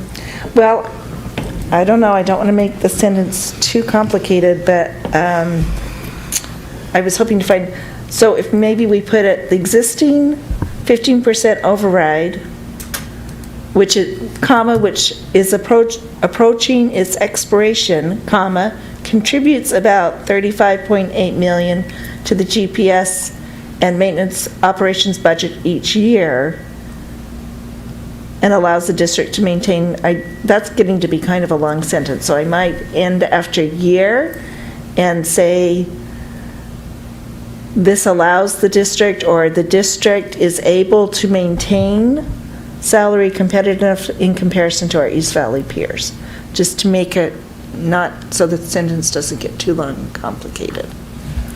Make it two sentences. And Could we go back to what Mrs. Page gave us and look at that? Just where she says. Okay. Sorry. So her second sentence is, the existing, you think it's important to put the trust and thank you at the top? Or what do you think? Could we put that at the bottom? I think it's important at And the top. I'm okay with putting it up there, just as long as we defined what Yeah, the trust right. was, yeah. Okay. Okay. So then, what if, so Dr. McCord, you just said basically, We express our gratitude for your trust in funding the excellent education we provide and ask for your continued support. and then just move to the next thing, the Right. existing 15% override contributes about 35.8 million.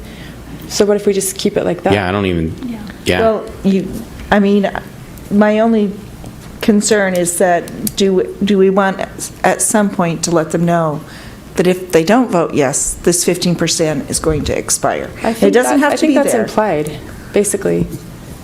If it's not continued, I mean, this is what we use it for. If it's not continued, it's. And Well, then down- maybe we put it in after that comparison to its East Valley peers. If the 15% budget override is not continued, it will expire. I don't know if we Okay. need that. Do we want to ask for their continued support, 2 sentences in a row? No. I think that the part where there we're being specific tells us that this is what we're going to continue doing. I don't know that we.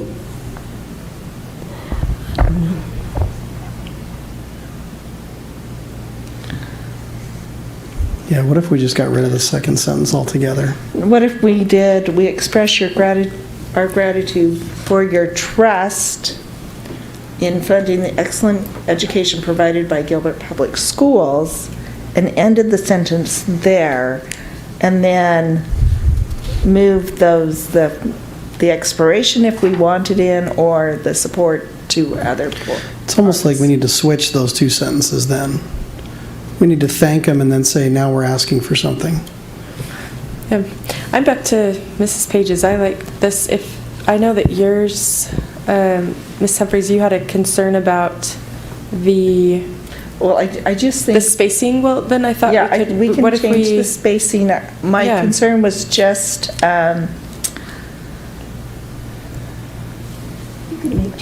That's what I'm saying, what if we Yeah. just Any return, trouble. what if we just return after one of the sentences?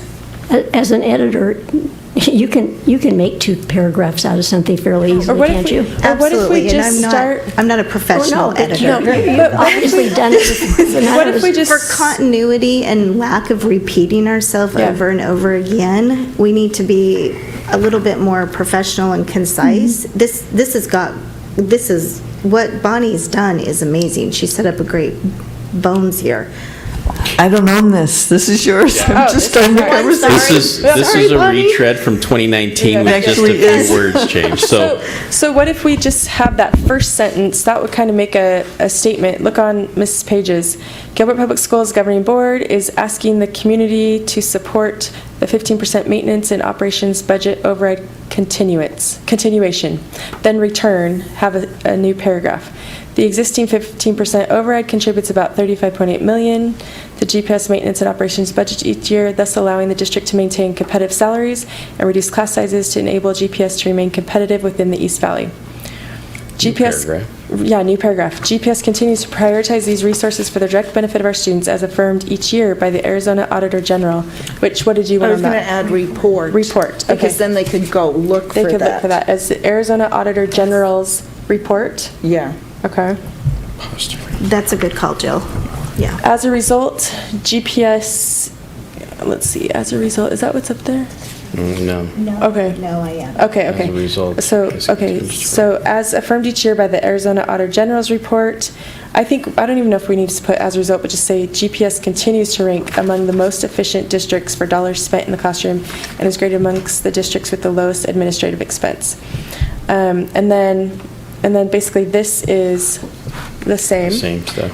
Which I think is really good to just, again, give bullet points of exactly how we are committing to spend it, how we have spent it, and how we're committing to. And then I like when we end with, we thank you for your past support, and I ask again for your trust in funding the excellent education provided by Gilbert Public Schools. Please vote yes for the budget override continuation. I like this a lot. I think it gives enough details, but then kind of gets it a little more concise. If you guys, if you think it's not missing anything. Sorry, let me make sure I understand what Yes, you just yes, did. okay. So the first sentence we changed. how we originally changed it, right? Yeah.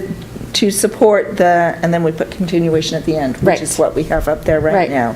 And then a new paragraph. Yep. The existing 15% override, blah, blah, blah.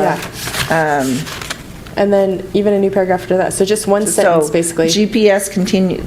the next paragraph is GPS continues to prioritize these resources for the direct benefit of our students as affirmed each year by the Arizona Auditor General's report. And then GPS continues to rank among the most efficient districts for dollars spent in the classroom and is graded amongst the district with the lowest administrative expense. Yeah. Then that second paragraph does not change. I mean, now it's like Yeah. the fourth paragraph. Exactly, but, exactly. Yeah. So and I'll then- stop you there, Jill. The Yeah. only thing I did take out, and this is where we probably need to add, maintaining is on 2 bullet points. Maintaining, then maintaining. Okay. The allocation to class size reduction.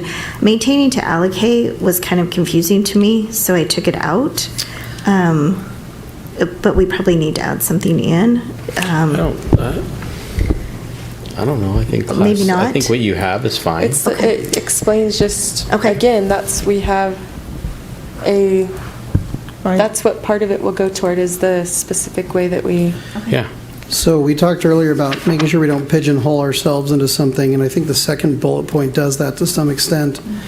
What if instead of mental health counselors and social workers, what if we say, we could even say improving campus security, comma, student support for academic achievement? Because I notice we do say, excellent education provided, but none of our bullet points focus on academics. And I think that would be important for people to know that that's one of our main focuses, is this academic success of our students.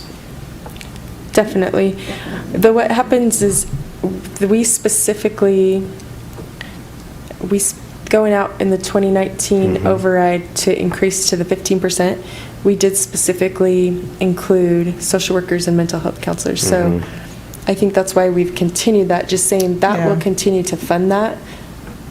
And I think that's kind of what we're still allotting that for. But I guess we could discuss if that's something different. That What if we how about student support? Student mental health? Or student wellness? Oh, there you go. Because that really is what that's what it is about, is, support for student wellness, which includes all of those things. Improving campus security and student wellness. Yeah. That's really good. Which is the focus. It is. And that's. So if I could just make a comment. Yes. Very sensitive to words such as improving, implying that we're not already doing it and we have the resources to actually make it better, which I don't want to misrepresent. So that was why we purposely used the maintaining. Yeah. And not improving. Further improvement, further improving? Well, but that would imply we're adding more resources to that. I'm always afraid, you can do whatever you want, but I'm just, don't want to. This really is dollar for dollar. We're carrying it forward. It's not like we're not committing that we can add more to it necessarily. We're saying to pass this allows us to. How about just continue. using an allocation to reduce class sizes? Yeah, something So better. it's not maintaining, sorry, I can't get thesaurus up on my phone. And we can use maintaining the allocation. I didn't quite understand what that meant, but I also like what Mr. Thompson said. We probably need to add somewhere in on that class size reduction, something about academics. If we all decide we wanted to add that language in there too, that would be probably the line to go on there. And Jill, I don't have a thesaurus either. I Just have when it on you're- my phone, I keep it open, but it's When you're not doing working right now. maintaining, and we can use maintaining, I don't know how many people are really going to notice Well, you can say that. continuing. But we have a lot Yeah, of continuation continuing. up But that's here. okay. But that's okay, yeah, absolutely. Where are we going to put Yeah. that? We're thinking instead of. Second or third bullet? Third, Continuing class size. Yeah. Continued allocation to class size. to class size reduction? Is that, Do we does that have, make sense? we could just say continue smaller class sizes. don't know what. No, I wouldn't say that either, because sometimes people would say, well, that's not small, especially if they've come from an eastern state where they only have 18 kids per class. Sorry. So the second bullet, are we going to keep it as maintaining campus security and student wellness? That's what I kind of got out of there. or Okay. No? I think that's good. I'm just thinking, sorry, that was a What were you thoughtful look. thinking? I'm just thinking, I'm just listening, I'm just thinking in my head.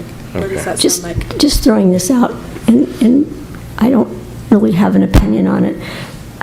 Is it important to say something about mental health? Because that is a huge topic right now.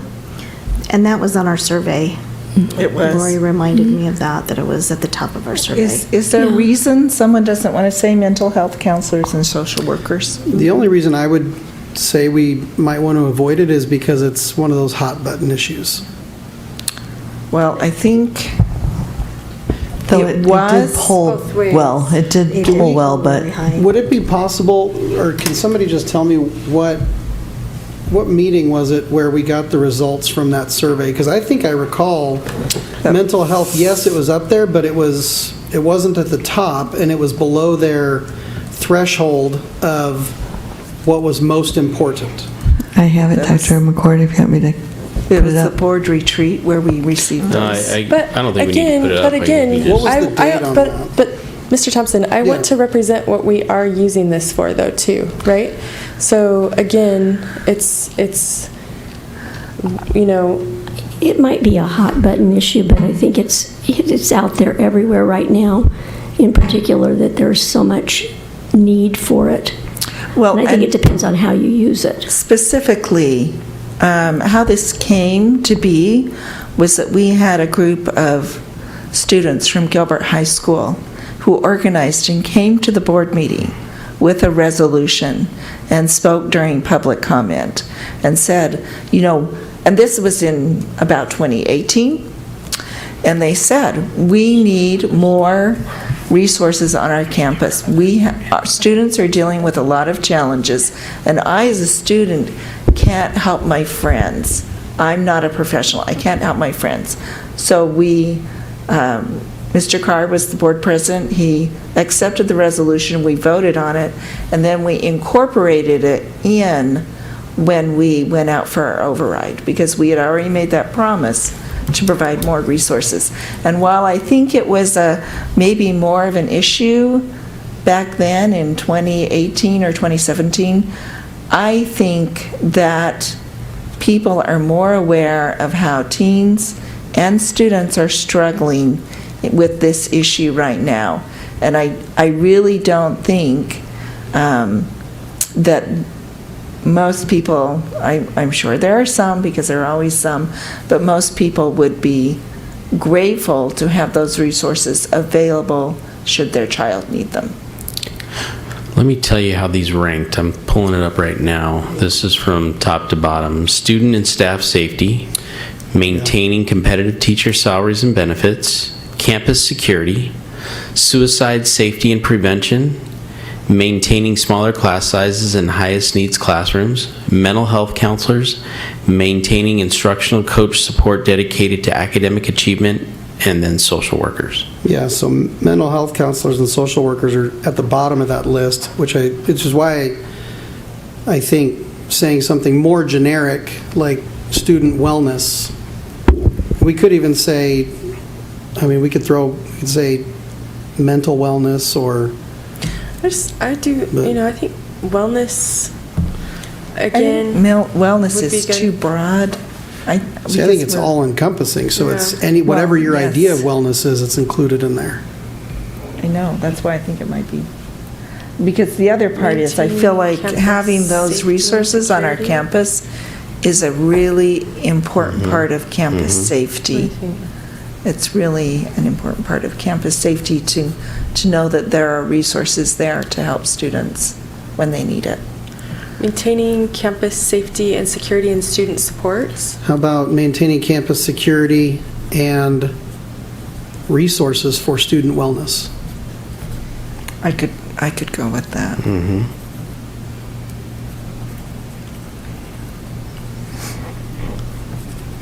Did you have something?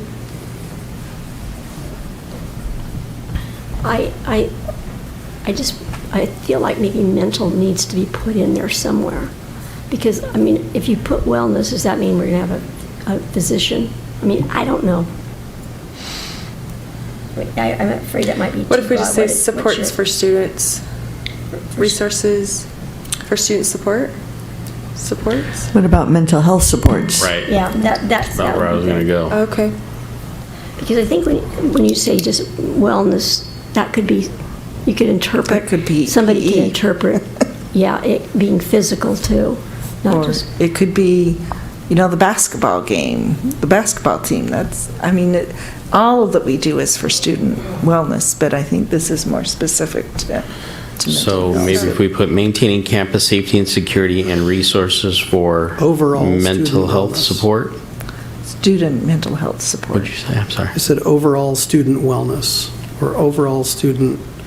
I just really liked what I heard earlier. Somebody said earlier today that we have to get the students right before they're going to learn.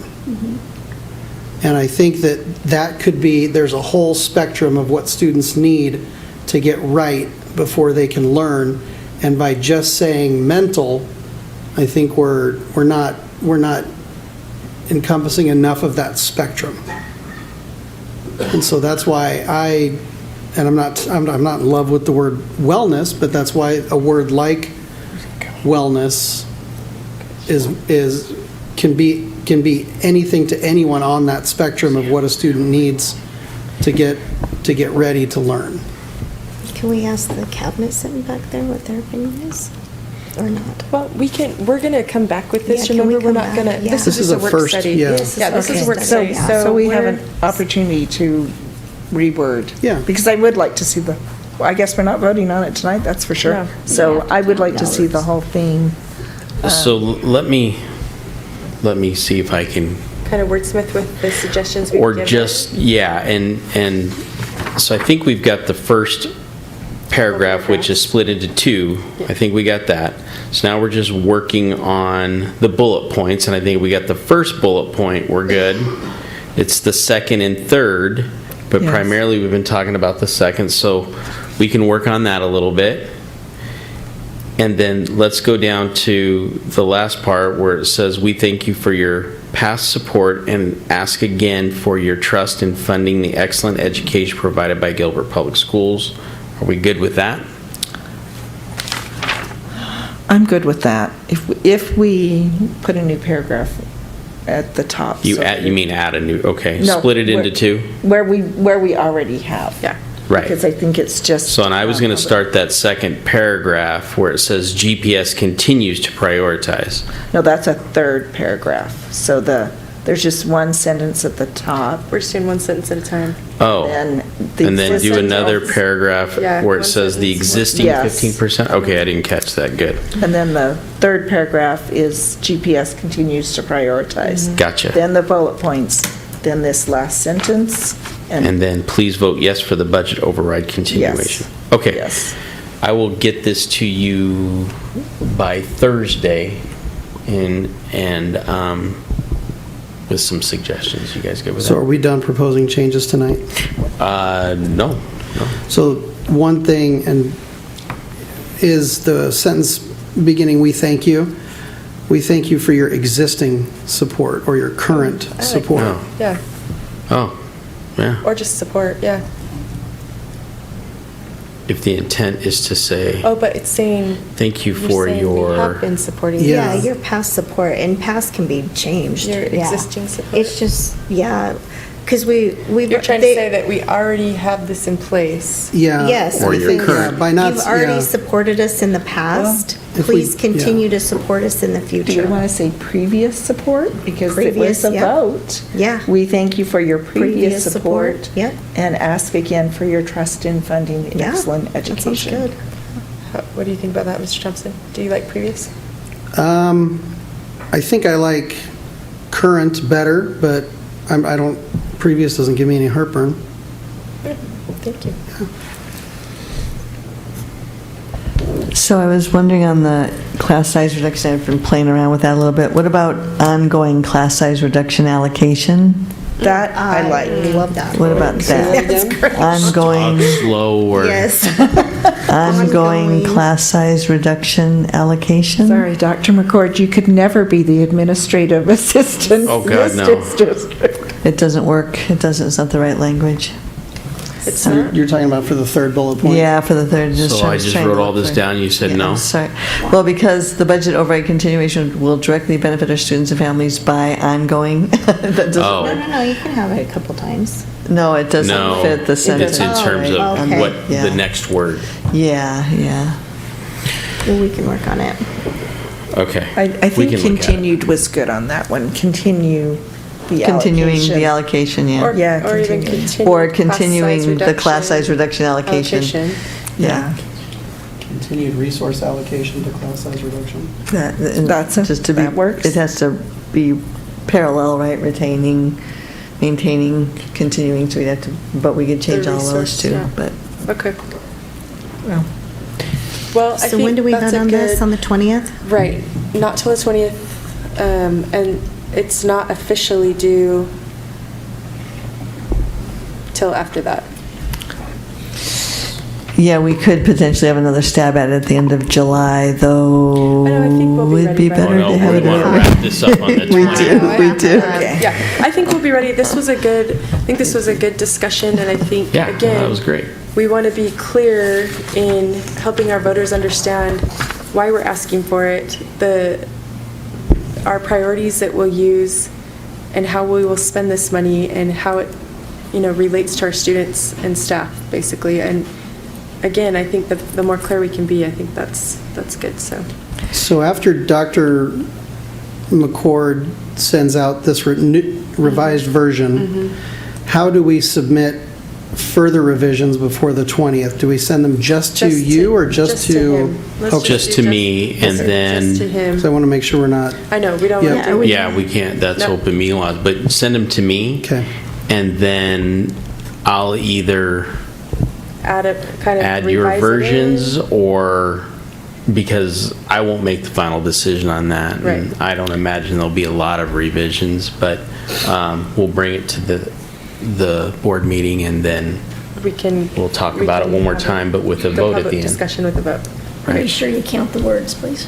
Yes, yes. I just wonder if there is some place to add in that the existing 15% override will go away, because that is something that they may not realize. So I would love to see on the 20th board meeting, if we're making changes, can you print them out and highlight them so I can read it like Yes. we did tonight? Because it's hard to follow when we're all just throwing Yes. sentences out there. So yeah, if you make up a sentence, yeah, bring it. Let's Yeah, read everybody's suggestion, Okay. I'll Or label send them it, yeah. with their suggestions, then we'll print them out. and Yeah, give them to we've you. got to have them printed out, yeah. He can either print it out and add it in, or Put a if we have Yeah. 5 separate things, we can at least look at it, because trying to write Sticky something notes. without sticky notes. Sticky having notes. something in front of you, I'm a visual learner. It's really hard Yeah. for me to follow that. That's why I brought this tonight. So I appreciate that. I appreciate that. Just while my brain is in this mode, if we want to include that it expires soon, we could do it in this last sentence. We thank you for your support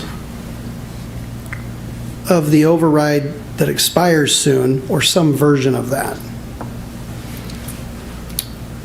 I'll look at it. Yep. Um, And then maybe make a next sentence.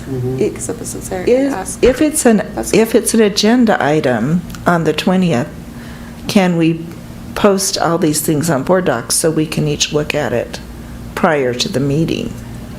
Because that way we could, if we need to. So, So you would have to have those into me if you really wanted to give it an earnest look, probably next week, beginning of next week. so like next Monday or Tuesday. Okay, I can do that. I'm taking a vacation from now on, but Monday or Tuesday I can do that. I will be out of town the 15th through the 18th, so, just so you know, but I will have internet access. So, Dr. McCord, I was wondering if it would be helpful to share an electronic copy of the 2019 full pamphlet so that all of you can see how the pro-con statements are included within that. Would that be helpful? Yeah, just send them, if you Yeah, have I'll a just copy, send it just to you guys email it to tomorrow. everybody. Yeah. That'd be great. That way you can see the other information. That's why there's only 200 words, because there's a lot of information that describes the override, and so. That'd be helpful. Well, that would be helpful to know what Yeah. the description is. Maybe we don't need to add that language because it's already in the description. So let me do that tomorrow. Perfect, thank you. Okay. Great, thank you. I think we are at a point where we can conclude this discussion. Perfect. And we will now adjourn, if everyone's okay with it, we will adjourn the work study. I'd like to move forward unless we need a quick break. No, let's Is just move everyone forward. okay? Okay, great. Let's move forward then. So we have now adjourned the work study, and we'll now move to number 5 on the agenda, the brief board business meeting. I will call this meeting to order, and then I would ask Ms. Wilson to please call roll. Mr. Chad Thompson, Here, Miss Laurie Wood, Here. Miss Sheila Ujedi, Here, Miss Jill Humphreys, Here. Miss Rhonda Page. Here. Madam President, all board members are present. You have a quorum. Thank you very much. That will take us to the consent agenda items. 6.01, the approval of consent agenda items. Board members, is there a motion? So moved. Thank you, Mrs. Humphries. It's been moved that we approve the consent agenda items as written. Is there a second? second. Thank you, Ms. Ujedi. It's been moved and seconded. All those in favor of approving the consent agenda items, please vote by saying aye. Aye. Any opposed with nay?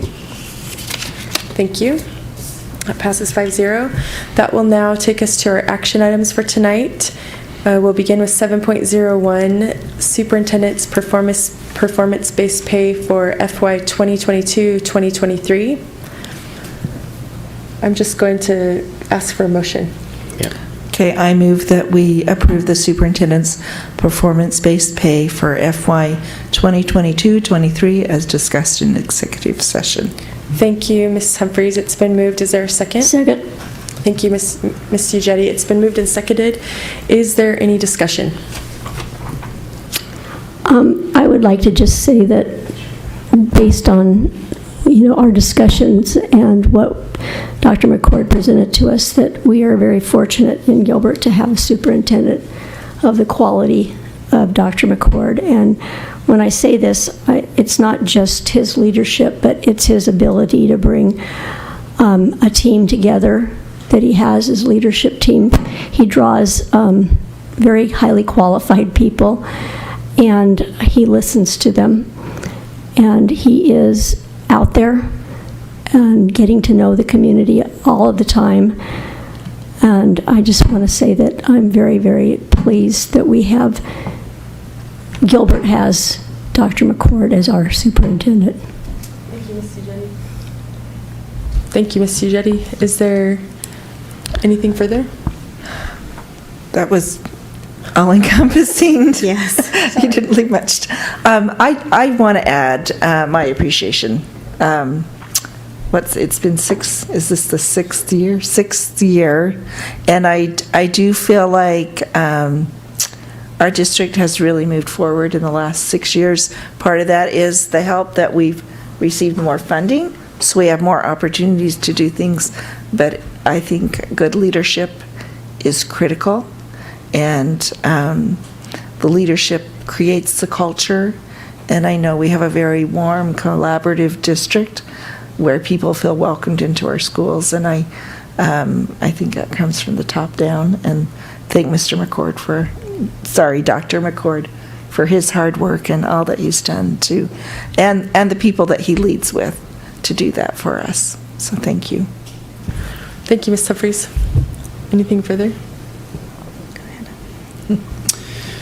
So, since my time on the board, I've gotten a much better understanding of the role GPS has in our community. And I think that GPS really is the heart of our community. It's the one thing that all of us, everybody has in common, or could have in common. And we're seeing, and I think that's the same in a lot of communities, but we're seeing around the country and even here locally, some of those things, some of that community feeling breaking down. And for any number of reasons, this is happening. And so I want to thank Dr. McCord for his ability to make sure that our students have what they need, and as importantly, making sure that things that don't belong in schools stay out of GPS. You've got a good understanding of what this school district and this community needs to stay successful, and that shows in your in the way you cultivate an attitude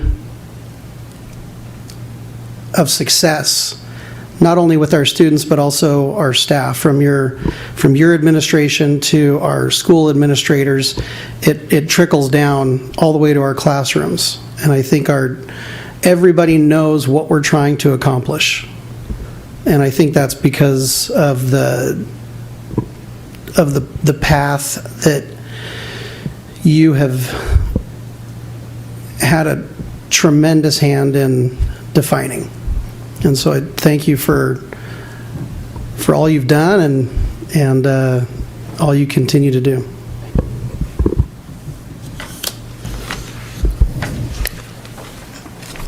I don't even know how to top the three of you.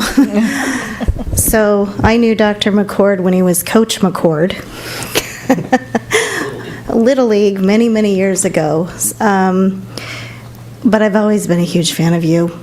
Always been so grateful for the service that you've contributed to GPS. I agree with what everybody said here, top down, we can see it. One of the first things you said to me when I pulled my papers and I was able to meet with you was when trust is, you give us so much. When trust is earned, you turn around and allow us to have access to your administration. There are superintendents that don't allow that with their boards.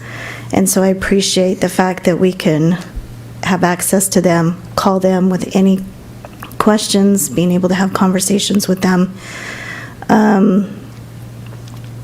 GPS is very lucky to have you here.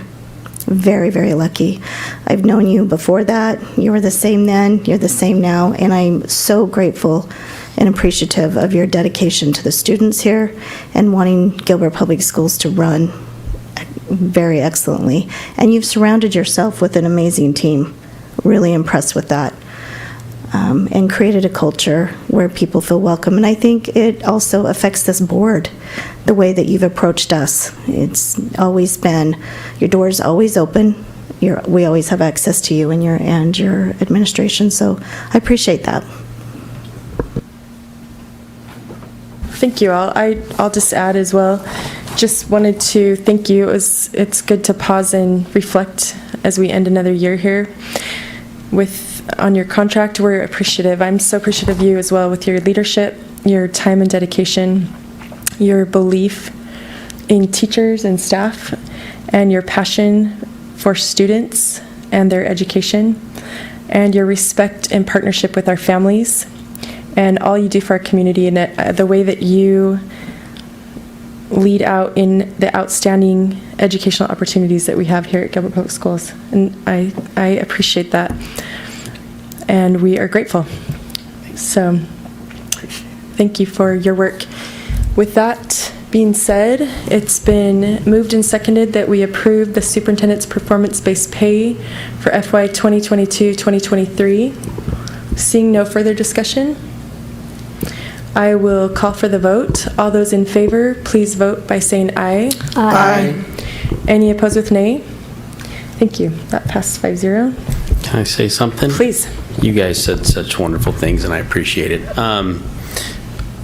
These folks that you talked about and alluded to, the team, not just the folks in cabinet, but everybody out there in departments as well as at schools, teachers, support staff, transportation, operations, custodial staff, everybody.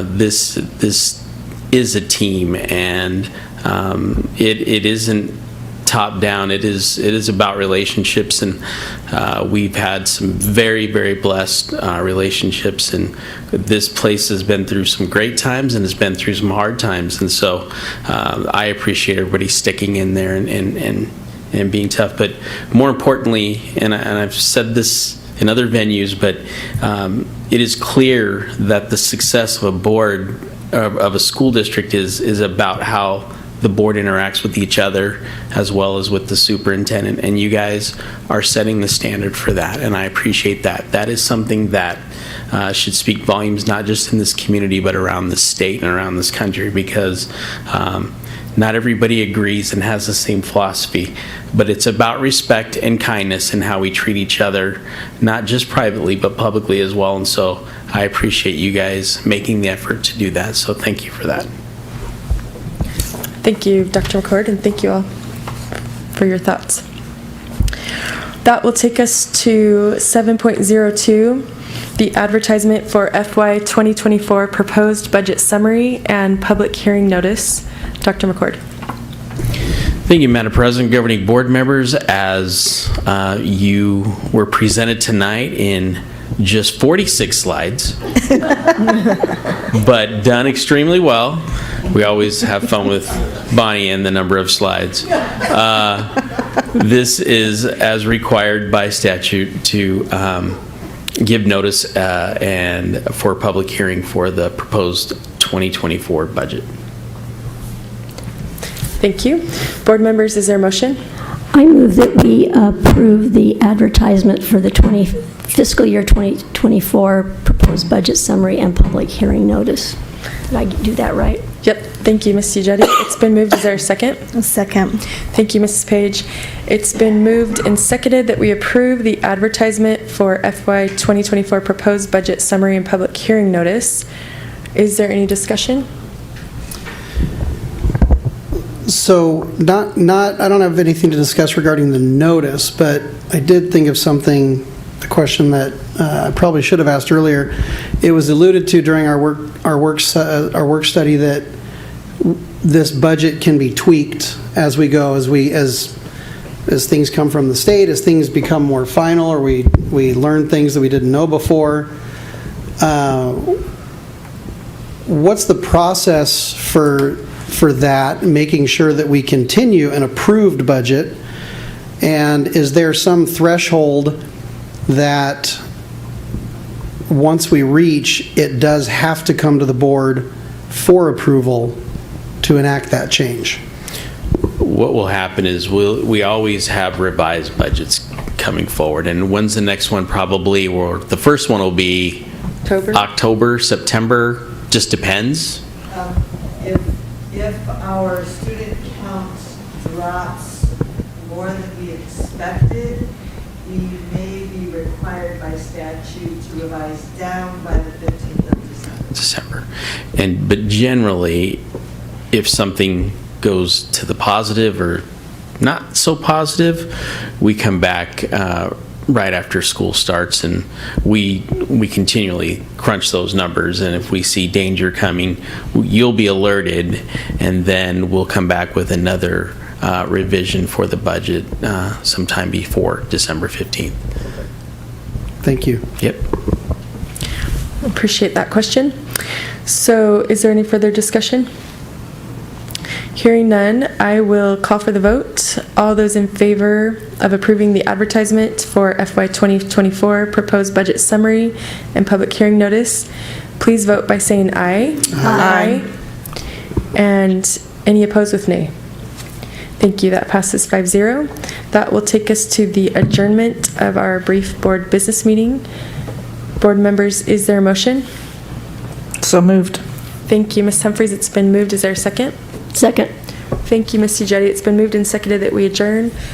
All those in favor, please vote by saying aye. Aye. Any opposed with nay? Thank you very much.